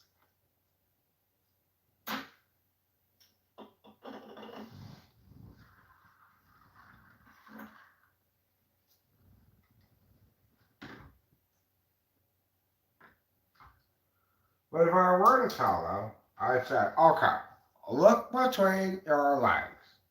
Is there a dangling thing? Or just some floppy thing? If it's a dangling thing, then you go up to your person and say, hi, it's time for me to make sexual intercourse at you. You fondle this. And then she goes, squeeze, squeeze, squeeze. And you go, okay, where's your vagina? And she says, oh, it's right there. And then you say, no, put this in there. And that's how you have sex.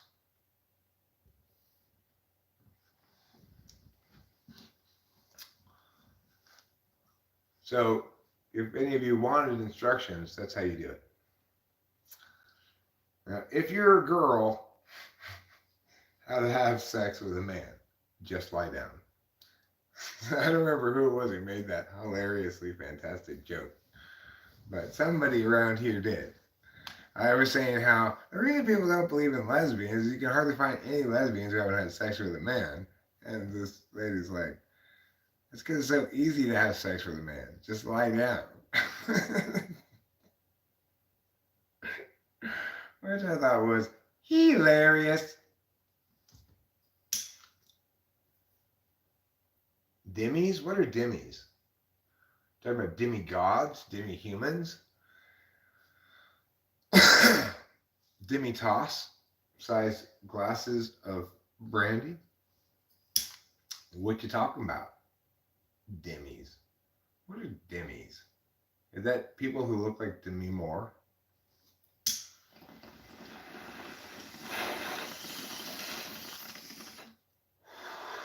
Speaking of people who kind of had a rough and raw dating history, that poor lady.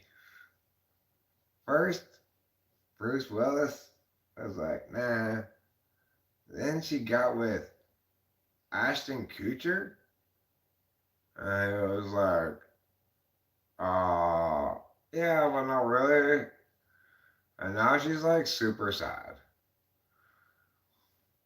I'm 20, so is there any advice other than getting typed by someone else? I know. I have my first function, second one is still being developed. No, your second function is not still being developed. It doesn't work that way. You do not develop your functions as you age, okay? Your function stack is a configuration imprint that causes you to primarily pay attention by your first and second functions under a supervisory frame of your third. Play that like a scorecard. And your fourth function is just the necessary kind of meow that goes with your dominant. So you don't develop functions as you age. So, for example, even when Chloe was just in fifth grade, she could understand and learn the conditional logic stuff, no problem. But more importantly, she could do the TI question kind of stuff, no problem. Even like third grade, you can get people to do TI Dom, TI two will answer those TI questions, no problem. Because it's not a skill. Even though we use skills tests, and they're the most robust kind of assessment we can use. Our cognitive function is not a skill. It's a frame of reference. So if your frame of reference is logic, doesn't matter how old you are. Obviously, pre-language, you're not going to be able to do any verbal reasoning problems, but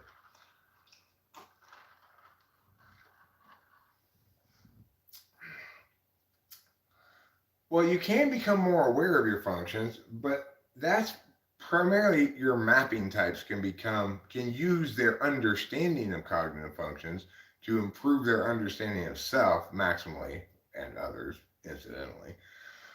But but there are some, to the extent that function change appears to occur. What you're really looking at is the fact that everybody has some capacity to learn things. In other words, SI is a knowing function, even in the most unconscious capacity, um, retains at least low resolution takeaways from a thing, right?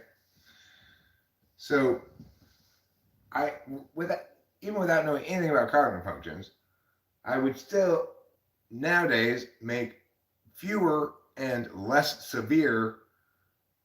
I will nowadays incur fewer and less severe bad impacts stemming from my underattended to SI. That doesn't mean my SI's gotten better. It means I've learned things and I've gotten better at life.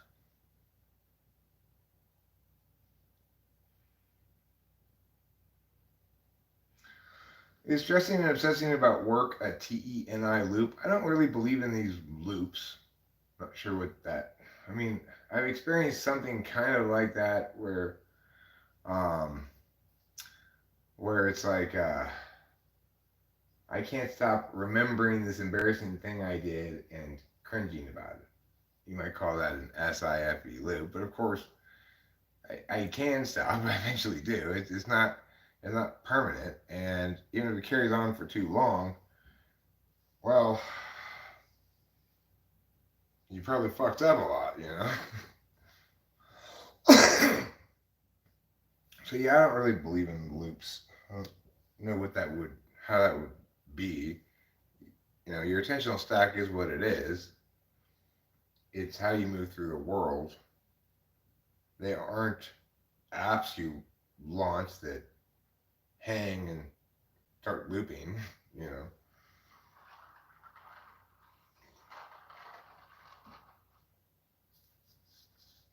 The point is, anytime you've got a term like that that has no operational definition, in which people display no desire to operationalize the definition,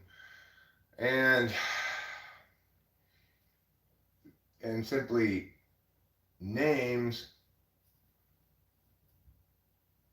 a phenomenon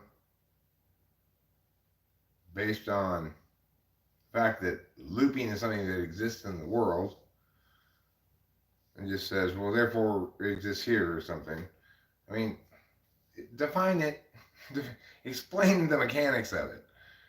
Nobody can, nobody's ever even dreamed of attempting to, so it's just assume it's nonsense.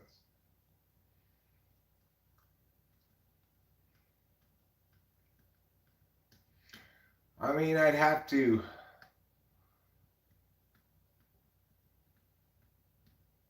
But what qualifies it as looping rather than just an extended stretch of NEFE for me? So okay, we could say like right now I'm NETIing. FE's serving its supervisorial role. I'm intermittently attending to whether or not I'm being cool to some extent. Let's say I'm, instead of talking about this kind of stuff, making a bunch of jokes. You might say, well, he's really in his NEFE right there. In actuality, it would just be NE that's attempting to hit purely on FE grounds rather than validate on TI grounds. What I've already learned about the world and such, my knowledge about humans has informed me about what's funny or what's not. And I actually find things I'm saying funny and think they're funny, or I don't.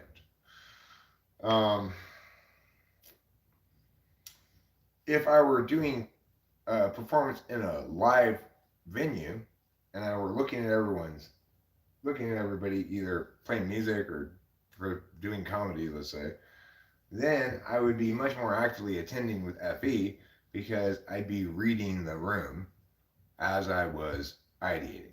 In that kind of a context, you would say, if I were doing, say, stand-up comedy, especially if I'm improvising it, let's say. Forget any other context. If I'm improvising stand-up comedy and reading the room, I'm engaging in almost entirely NE and FE at that point. My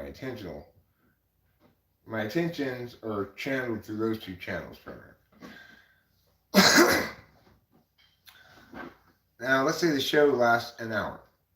Have I just experienced an NEFE loop?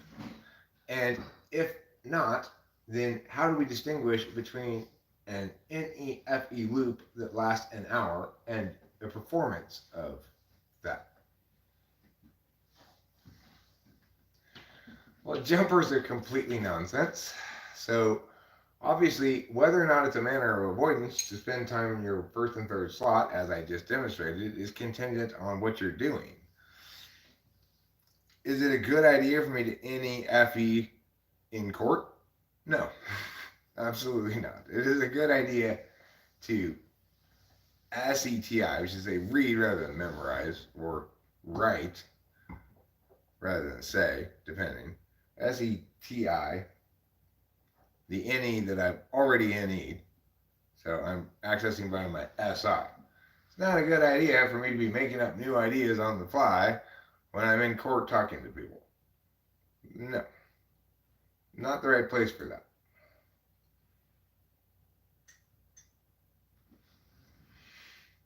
Already be having fun and she will too. Pick up on your energy or not again. Go with the flow. Right, so what he's saying, Bobby, is this. Right now, and it's good that you're doing this right now because hopefully this information will resolve this issue to some extent. But what you're doing right now, which is concerning yourself with the status that you don't like that you have currently. Which is, I don't like the fact that I'm single, not dating currently. The problem is, if your life and your ways are too much informed by that current status that you don't like and the fact that you don't like it, then you're not going to seem fun, right? You're going to seem like somebody who's mad at the world or mad at themselves or mad at somebody else or just mad at the situation or whatever, right? Of course, if you've got good cause in your opinion to be mad at the world, someone else, or whatever, it's hard to just say, "Well, I'm no longer mad at the world." And of course, the point is, there's no solvency in attempting to not be something, but there is solvency in potentially in a general attempt to pay attention to everything that you do like. And you don't like being single and, as you currently understand yourself, not really reproductively viable in the eyes of women. You don't like that reality. The solution isn't to pay more attention to it to make it go away. The solution is to pay no attention to it because, after all, you don't like it and it's unpleasant.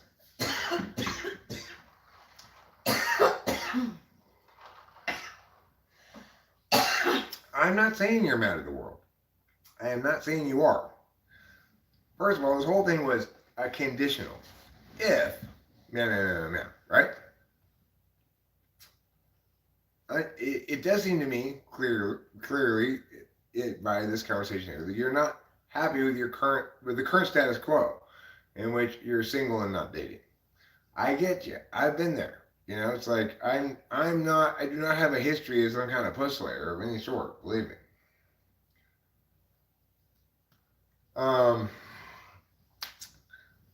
So the thing is, there's nothing wrong with not being happy with your status quo and wanting to change at all. There's nothing wrong with that at all. But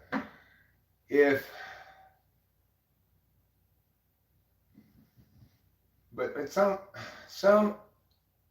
status quos that we don't like are best solved by avoiding them rather than directly addressing them. That might be one of them. You know, instead of dwelling on a status quo in this area that you don't like,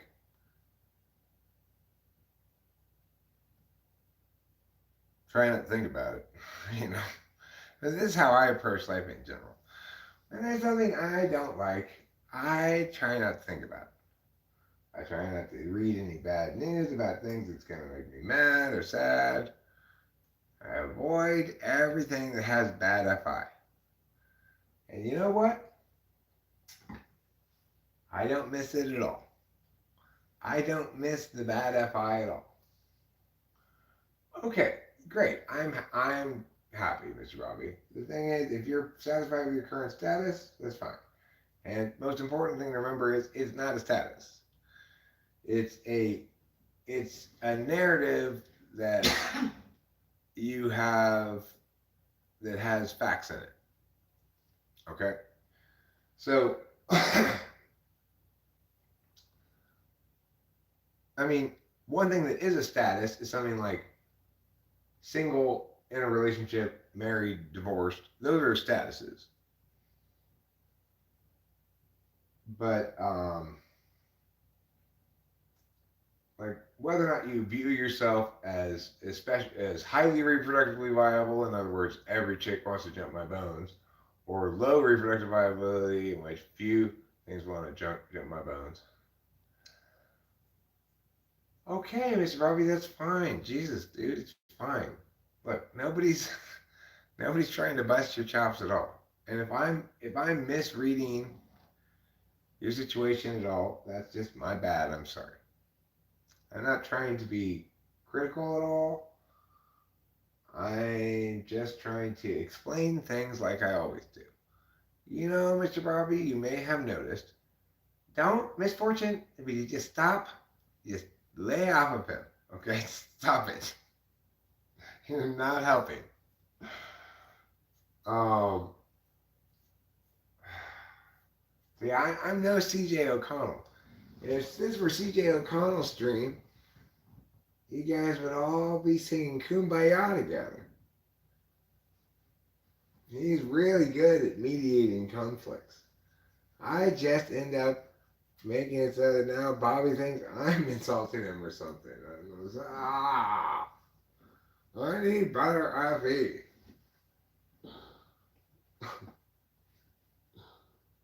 Thank you, everybody. Wonderful jobs. Mm-hmm. Wonderful jobs, everybody. Okay, so, boy, that kind of stuff will tire me out. Like, trying to be a mediator, like, kind of effy middle point. I don't even know what that is. That's hard to do. Well, you know, it's like two people in the chat are arguing with each other, and you'd like everybody to be happy and getting along, and so you're trying to mediate that kind of thing and say, can we all just get along? That while making sure that all parties have felt heard and all that kind of stuff. That's hard and tiring for me.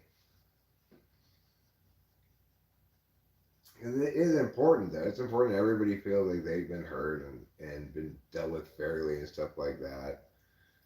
So you have to choose your language really carefully. It's a lot harder than when I'm mad. When I'm mad, I don't choose my language carefully. And I just blah, blah, blah, blah, blah, blah, blah, blah, blah, blah, blah, blah. And that's so much easier for me than being good. But I'm not mad at all right now, so you know, I want everybody to skip and dance together in this wonderful summer camp called Talking with Famous People. Somebody from the boys' dorm is fighting with somebody from the girls' dorm right now. And I'm a camp counselor. And my message is, guys, can't we go play capture the flag together and have a lot of fun?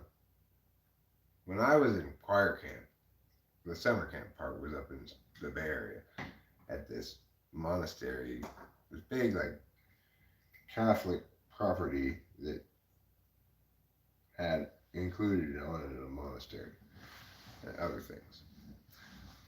Anyway, my favorite thing to do was playing capture the flag. When in the evening time they broke everybody up into two big teams at this massive field, and we played capture the flag. I don't even remember how to play capture the flag, but I remember just absolutely loving it. Now at Big Bear, we were just let run loose a lot more. Um, in the summer, it was much more structured days and stuff. But in the spring camp, Big Bear let us run around and play. That was that was most fun because we were in this forest area where they had these big boulders, and you could go, and it's like between the boulders would be like spaces and stuff. You know, we'd play a run around war thing or whatever. You know, there'd be those guys would be bad because of whatever, and you know, like that kind of shit. And we'd throw rocks at each other and stuff like that. I got hit in the face by a rock, and they had to take me to the doctor to get stitches. How many stitches? I don't remember, Oh, but you know, it's like certain injuries look so much worse than they are. If you get a cut on your face, sometimes it can just start gushing blood. The one I had was just like, wow. same with the one on my chin too. It was just gushing blood.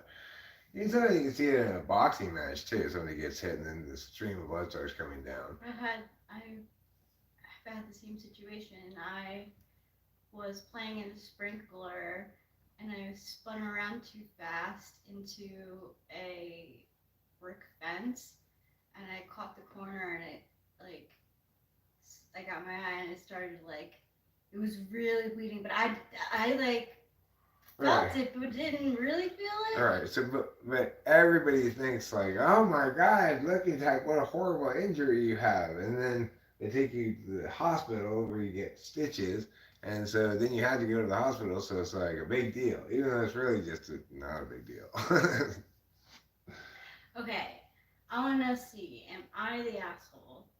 So like, um, one time at a friend's wedding, we were all dancing and Backstreet Boys came on and like people went crazy and a bottle broke on my foot and I started like bleeding and stuff and I didn't have my car with me and like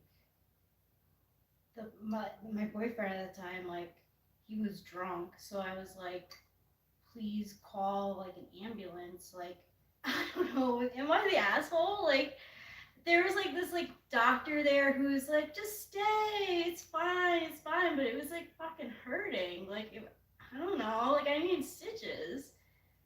Well, I mean, you could have taken a cab to the hospital. I didn't have money. Oh, well. Yeah, well, So I like didn't really have a choice. I can't really do commentary on it because, you know, it requires me to.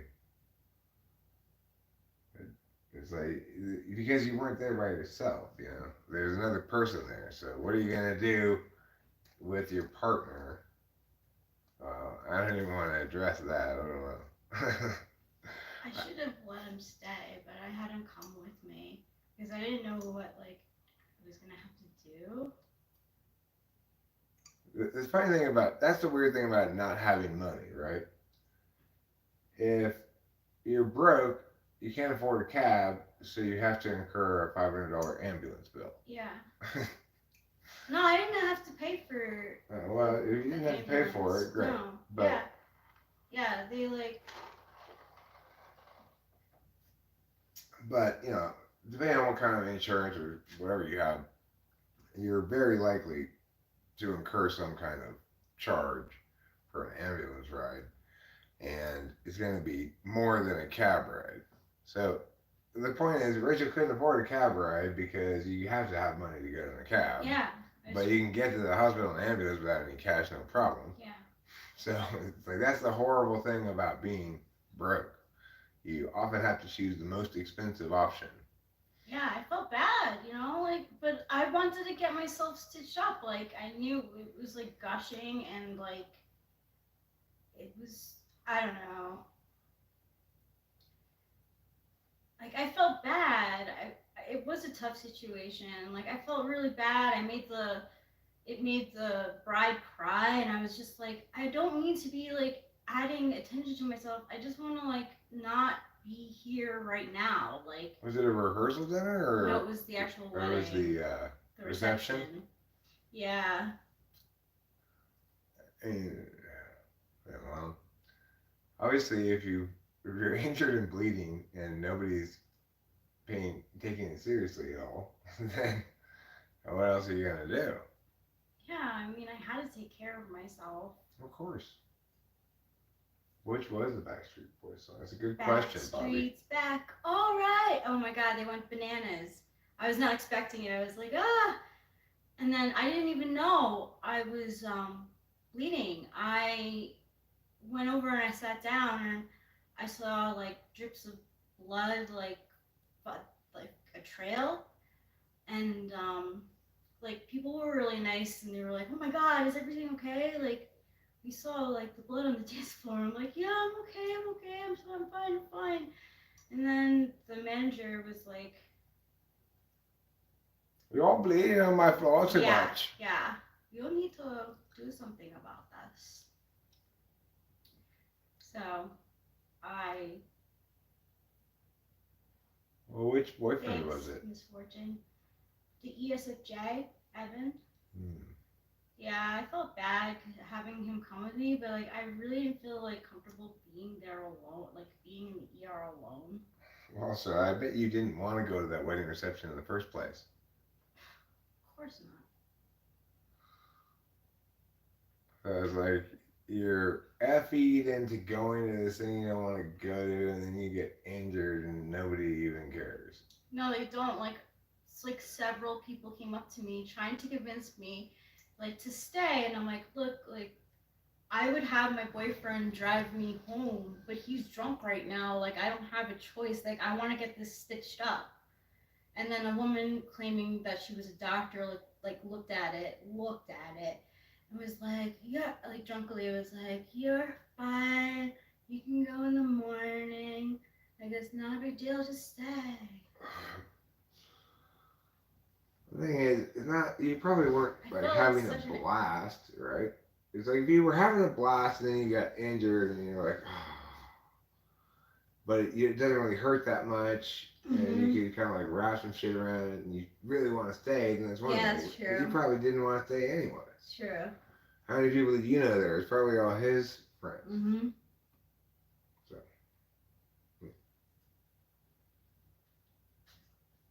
It was a perfect storm. and do you know what I don't make you do? What? You know what I don't make you do? Go to weddings. That's right. Because I don't want to go to them either. They're very like you have to plan ahead a lot. Right. The thing is, if like Dave Porter and Natalie got married, obviously we'd have to go to their wedding. Yeah. Because that's important. But the thing is, if you're dating ESFJ, they've got too many friends that they think qualify as important. It was a best friend. Like I really did feel bad, but I was like, I was just like, I don't know. I was just hoping for someone to like, I don't know. I was like, I guess scared a little bit. Like, I don't know. I was like, the whole time I was like fighting off people. It was like, dude, like, I just want to get the stitch up. I did get stitches. I don't remember. I think 4. I still have like a little bit of it, like barely. But I went to the ER and they stitched me up and I was fine. Yeah, it was. I wasn't having the best of times. I was at a wedding of a girl who didn't like me, like pretty much outright didn't like me. It was very difficult. Some broken glass cut her foot. Whether she stepped on it or it flew and hit her, I'm not sure. Yeah, like like the guy. It flew and hit you. Yeah. Okay. Mhm.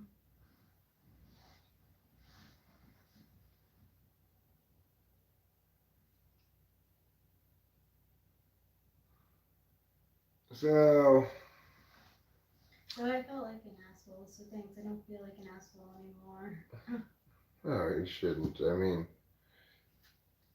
that's not going to be a fun experience no matter what. Going to a wedding where you don't really know anybody except the person you go with, People who didn't like me. and people who don't like you. Like, why didn't she like you? Because I forgot her name the second time I met her. Did she express that directly? I don't like you? Um, Did you hear it from somebody else or what? like I've been hinted at it, but not like directly. And I was always like, I try like to. I was always the nicest. Like I'm just a nice person. But these were kind of like mean girls. Like they had their clique, and I just didn't fit in. So, um, because like the first time that we met, like I just didn't remember her name. Whatever. LOL, Mr. Bobby. Ew. Thanks, Becky T. I did feel so bad. Like I wanted to go into the bathroom to like apologize to her and be like, I'm so sorry, but I knew that it was an accident. Like, so what was I going to like, whatever. She had bridesmaids. Like, It's the sort of problem that your boyfriend should solve. oh, he was drunk as fuck. He couldn't solve shit. Couldn't solve shit. He like didn't even know what happened. People had to tell him. ESFPs don't fit in anywhere. I disagree with that. I think there's a lot of ESFPs who are successful, happy, etc. You know, our realtor up here was an ESFP, and he has his own radio show on Mariposa Radio on Sunday nights, and Yeah. I think he knows a lot of people, and he's a mover and a shaker. You know, he seems like a happy guy. We liked him a lot. Yeah. He's coming to our wedding. Yeah, he's coming to our wedding. I'm excited to meet his wife. Me too. Just like how I'm excited to meet Les's wife. Me too. I'm excited for that as well. We have to send out an email letting everyone know that we know like The change of time. Yeah, Yeah. okay. We'll do that. Well, it's not society is so cliquey and closed minded. It's that, you know, you get SI people who have their, you know, really anybody. If you have a group dynamic that you like, um, you and you're very familiar with, you may be resistant to the idea of changing that group by including somebody new. Is that cool? Not necessarily. If you're like bitchy about like racial situation, then obviously there's zero need for that. But it's the distinction between the universal and the particular, as many things are. Uh, for particularist people, they're not doing that as an expression of society's norms or something, but they they're just not representatives of the best parts of society. Sometimes it's the right thing to do to protect what's yours. I don't think in that situation probably, but sometimes it is. And to protect what's yours means excluding. You can't share what you have with everybody.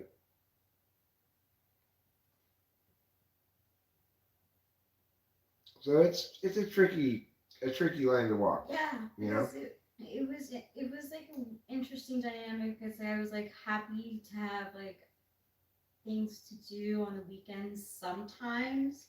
Like it gave me Got out of the house. Got you out of yeah, the house. yeah, yeah. But they weren't the things that you wanted to do necessarily. Or you weren't really sure probably what you wanted to do. Yeah, I wasn't. You're still not sure what you want. I'll tell you today. You seem quite sure you wanted to live stream. Yeah, You liked that idea, yeah. I and, still feel it. and you, in general, you seem to know whether you want to do something that I propose or not. In other words, once I present an idea to you, you're pretty clear on whether you want to do it or not. Hmm. You're good at like reading my Yeah. is it FE? My Well, it's just it's your affect, and I'm reading your affect. I'm using my SI experience with you to know that, for example, actively affirm anything that you actively affirm. yeah. Silence equals negation. Mm. Sometimes I need time to think about it.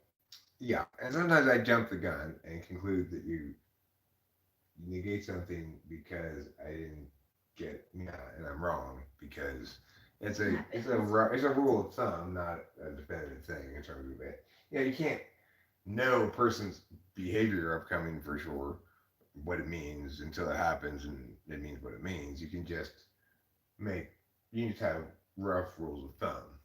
You know, people aren't that closed system. One of my roommates in college was an ISFP, and she tethered me away in a way. She literally tied Rachel to a pole. Well, kind of got to like,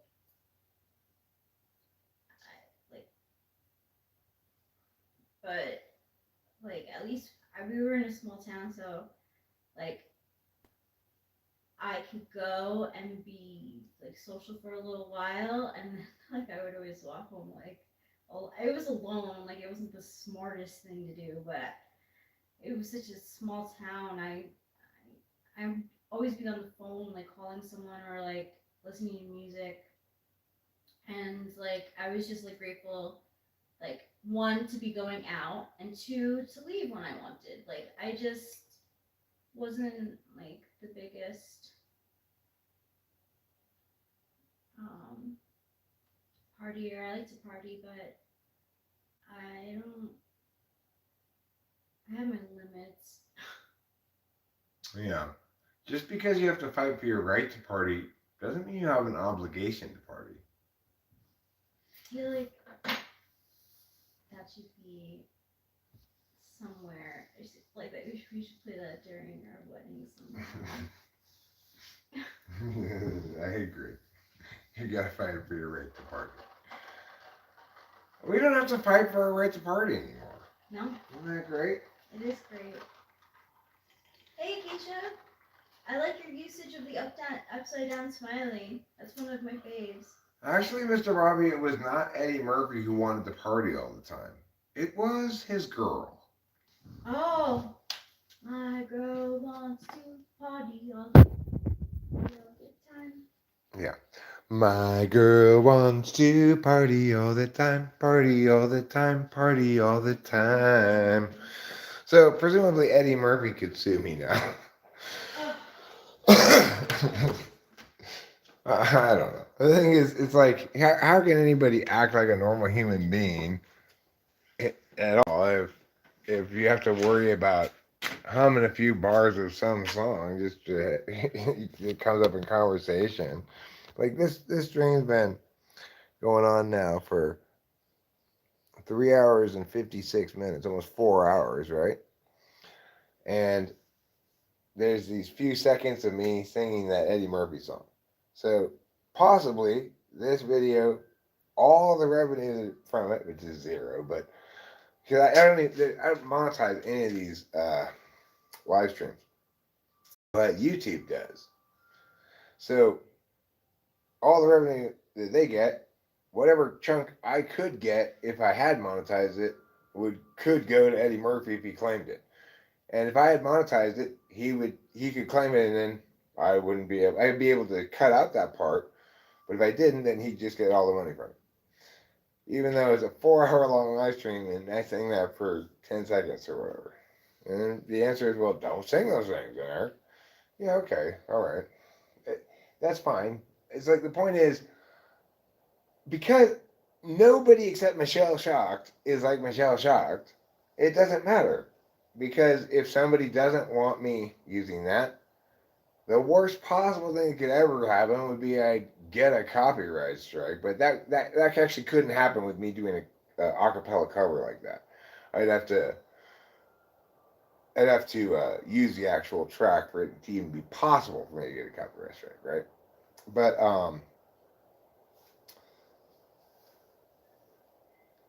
it's like everybody in the world says, okay, one of these totally acceptable remedies is acceptable to me.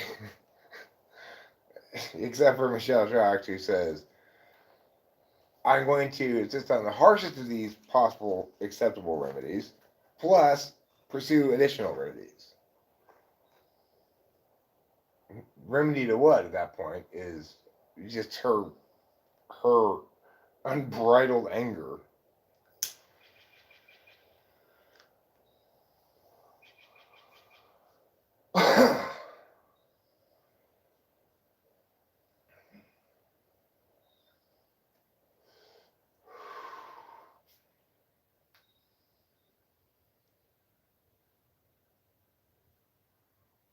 And the thing is, I get what probably her narrative is. Here's this guy who doesn't have any of his own, yeah. So he just makes his living talking shit about famous people who do have real things like me. Except that's not me at all, you know. That's not what I do on the regular at all. Is talk shit about some famous person in order to clickbait views. It just isn't me. But I can practically guarantee you that's her perspective of me. Or that's the story she's telling herself about me, you know? Yeah. That is the story she's telling herself. Whether or not she deep down knows that that story is complete bullshit, I don't know. People are surprisingly capable of deeply deluding themselves about things.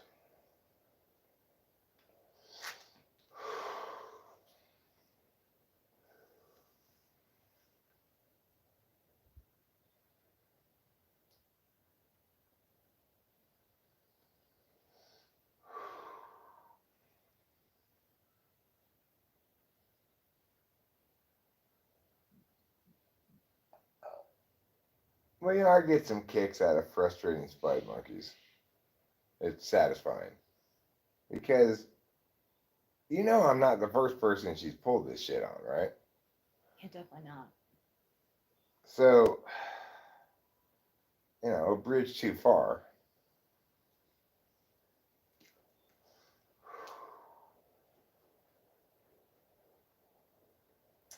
And it's absolutely appropriate that instead of getting the satisfaction of her spite causing harms, she gets the just outcome of her squishiness or just awfulness made the subject of frequent conversation here around talking with famous people. Sure, I don't have a huge range of impact. It's not like the whole world knows now or something how awful she is, but it certainly doesn't serve her well for the truth about her to be told in public because it's not going to ever make her look good. It's not like I'm defaming her. I only say true things. Or, you know, like opinions that don't count as defamation. Like I say she's dumb, That that's not defamation.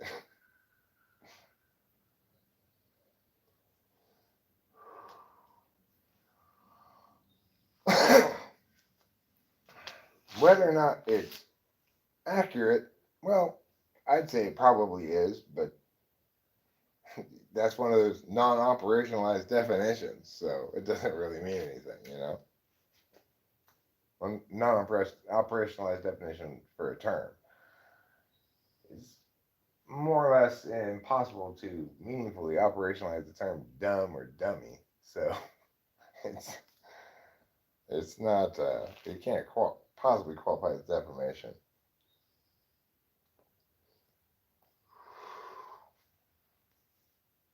What am I going to do with that pile of sticks? You guys are probably wondering the same thing. I'll tell you what I'm going to do.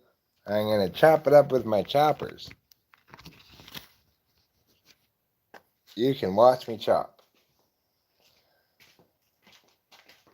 I'll give you guys a chopping lesson. I'll explain to you how to chop things. I'll just see here, we have a big pile of big branches. We want a pile of small branches. So, find the big branch. This branch here, so big. Put your things on it and chop. That's how you chop up branches, everybody. Chop them with your chopper. It's actually called a lopper, not a chopper. But if it were called a chopper, I wouldn't accuse it of being wrongly named. Okay, now, chop, chop, chop. You come here. Chop, chop, chop, chop, chop, chop, chop, chop. Okay. Chop, chop, chop, chop. It's important to say chop when you chop it. Otherwise, how are they supposed to know they're getting chopped? Just like in golf. Yeah, exactly. Just like in golf. When you shoot a chip shot, you should say chip. When you putt, you should say putt. And when you drive, you should say pyow.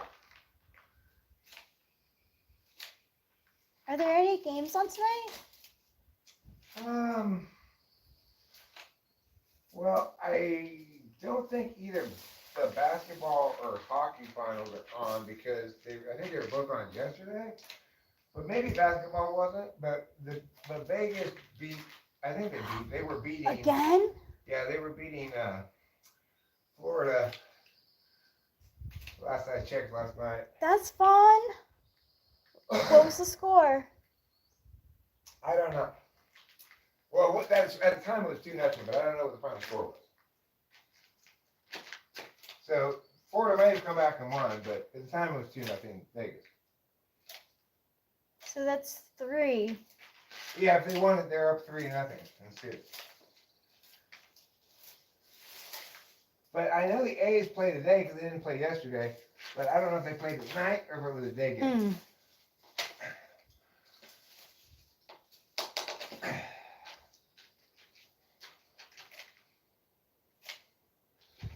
But this is a pretty exciting sport too. It's called chopping sticks. With loppers. Right now I'm scoring very well on the judges' scorecards. Yeah, you are. Except for the Russian judge, of course. Can't trust the Russian judges.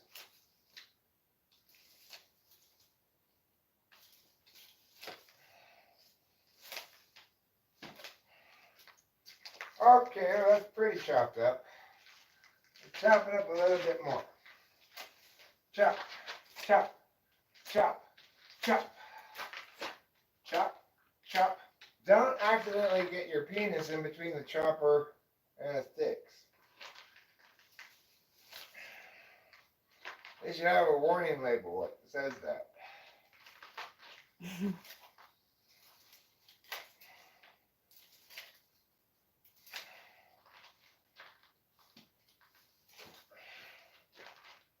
Okay.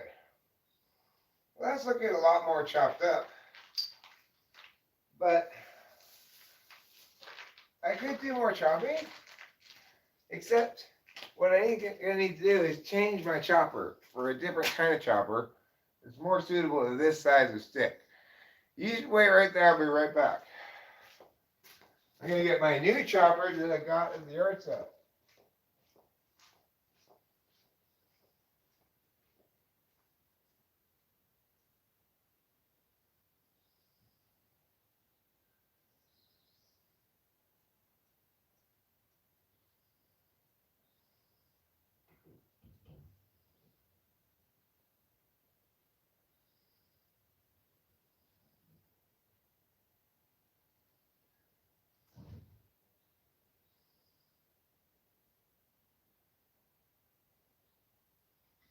Oh yeah.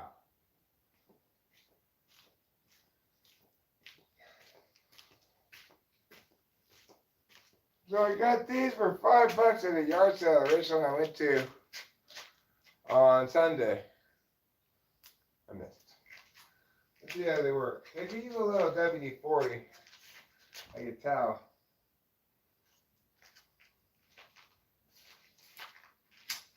They work fine. They work great, but they're a little. They got a little resistance in a push. I'm gonna put a little WD-40 on it. Be right back.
Okay, that's a little bit better.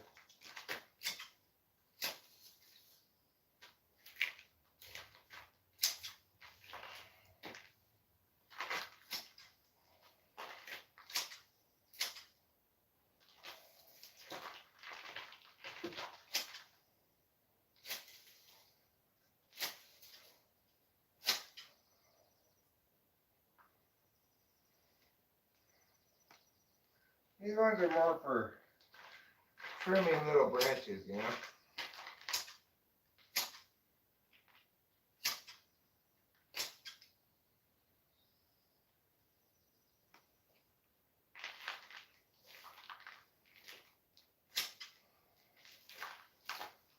I like the smell of WD-40. Smells good. It smells like things are well lubricated.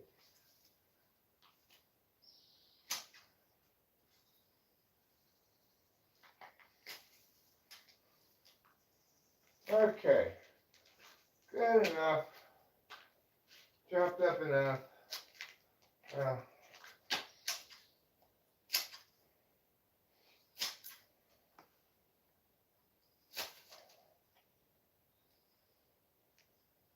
that's good enough. So, well, now what are you gonna do there? Oh, oh gosh. Oh gosh. I've run through several possibilities. I guess I haven't entirely made up my mind yet. I might just kind of carry him over there and throw him over the hill. But probably that's less than the best solution. I don't know. What does one do with a bunch of sticks? I don't want to throw them in the trash. You know, like lawn stuff, yard stuff. It's not trash. It's mulch or whatever. You know. So I don't know. I'll probably let it sit there for the rest of today. But I might carry it away at some point. I might do a mix of solutions, like throw a few branches over there, and take a few and put them over there. I don't know. I also got some branch waste right there. I could just move these into a big pile of branch waste right there, where that one piece of branch waste already is. See over there. Mm-hmm. I could do that. And then I could later decide that's a dumb place to put it and put it in the back of the little cart right down the hill, like a burn pile, but then decide I don't want to burn right now. We're this close to the wedding because it's going to leave a burn spot. You got to do all of those things. What will happen? I don't know. When I wait, a lot of times the solution presents itself, like the sandbags. What am I going to do with these sandbags? I said so many times. And I even said, somebody said, well, you just pour out the sand and stack up the bags, you know? I said, but I'm trying to find an alternate use for the sand. And even though that's a terrible way of thinking, it was the right way of thinking that time because it turned out I did need the sand. Yeah. I don't need these branches. I'm not trying to save these branches. And I'm not trying to find an alternate use for them. But I'm trying to get rid of them without throwing them in the trash can. So that's the sort of undertaking that one doesn't just jump right into. One has to muse about it. What should I do with the branches? Should I put them over there? If I do put them over there, am I then when I walk over there going to look and go, I put all those branches there now. It looks dumb there, down the side of the hill. But do I really walk over there to look down the hill from right there very often? No, but nevertheless, do I want old branches there? Probably the best solution. They probably don't really care. There's already lots of old dead branches there, but they're just naturally occurring old dead branches mostly, except for the few that we dealt with from the broken half tree. Well, as you can see, there's a lot of ideational work yet to be done before we determine where those branches are going and why. In the meantime, I'm going to put this ladder and this chopper away. And then I think I'm going to bid you guys, I think I'll just bid you adieu right now. I think it's about time to end the stream. It's been going on for a long time. It's been fun. It's been real. But I do have other things I should be accomplishing a little bit. Like maybe getting some gray stuff off the wall. That gray stuff is a real thorn in my butt plug. You can have the stream going while you're doing it. I could. I mean, I have no urgency to turn it off, I guess. I don't think it's going to be very interesting for people to watch. I can't bring the phone over there all the way, Yeah. or else I will lose the Wi-Fi. That's right. I forgot. So, the truth is, at this point, I think continuing to stream, well, I think, put it this way, I think streaming has already prevented enough productivity today. Thank you all for being here. We love you all. We think you're as important as fruit punch. and we hope you feel the same way about yourselves. Goodbye, good night, and good luck.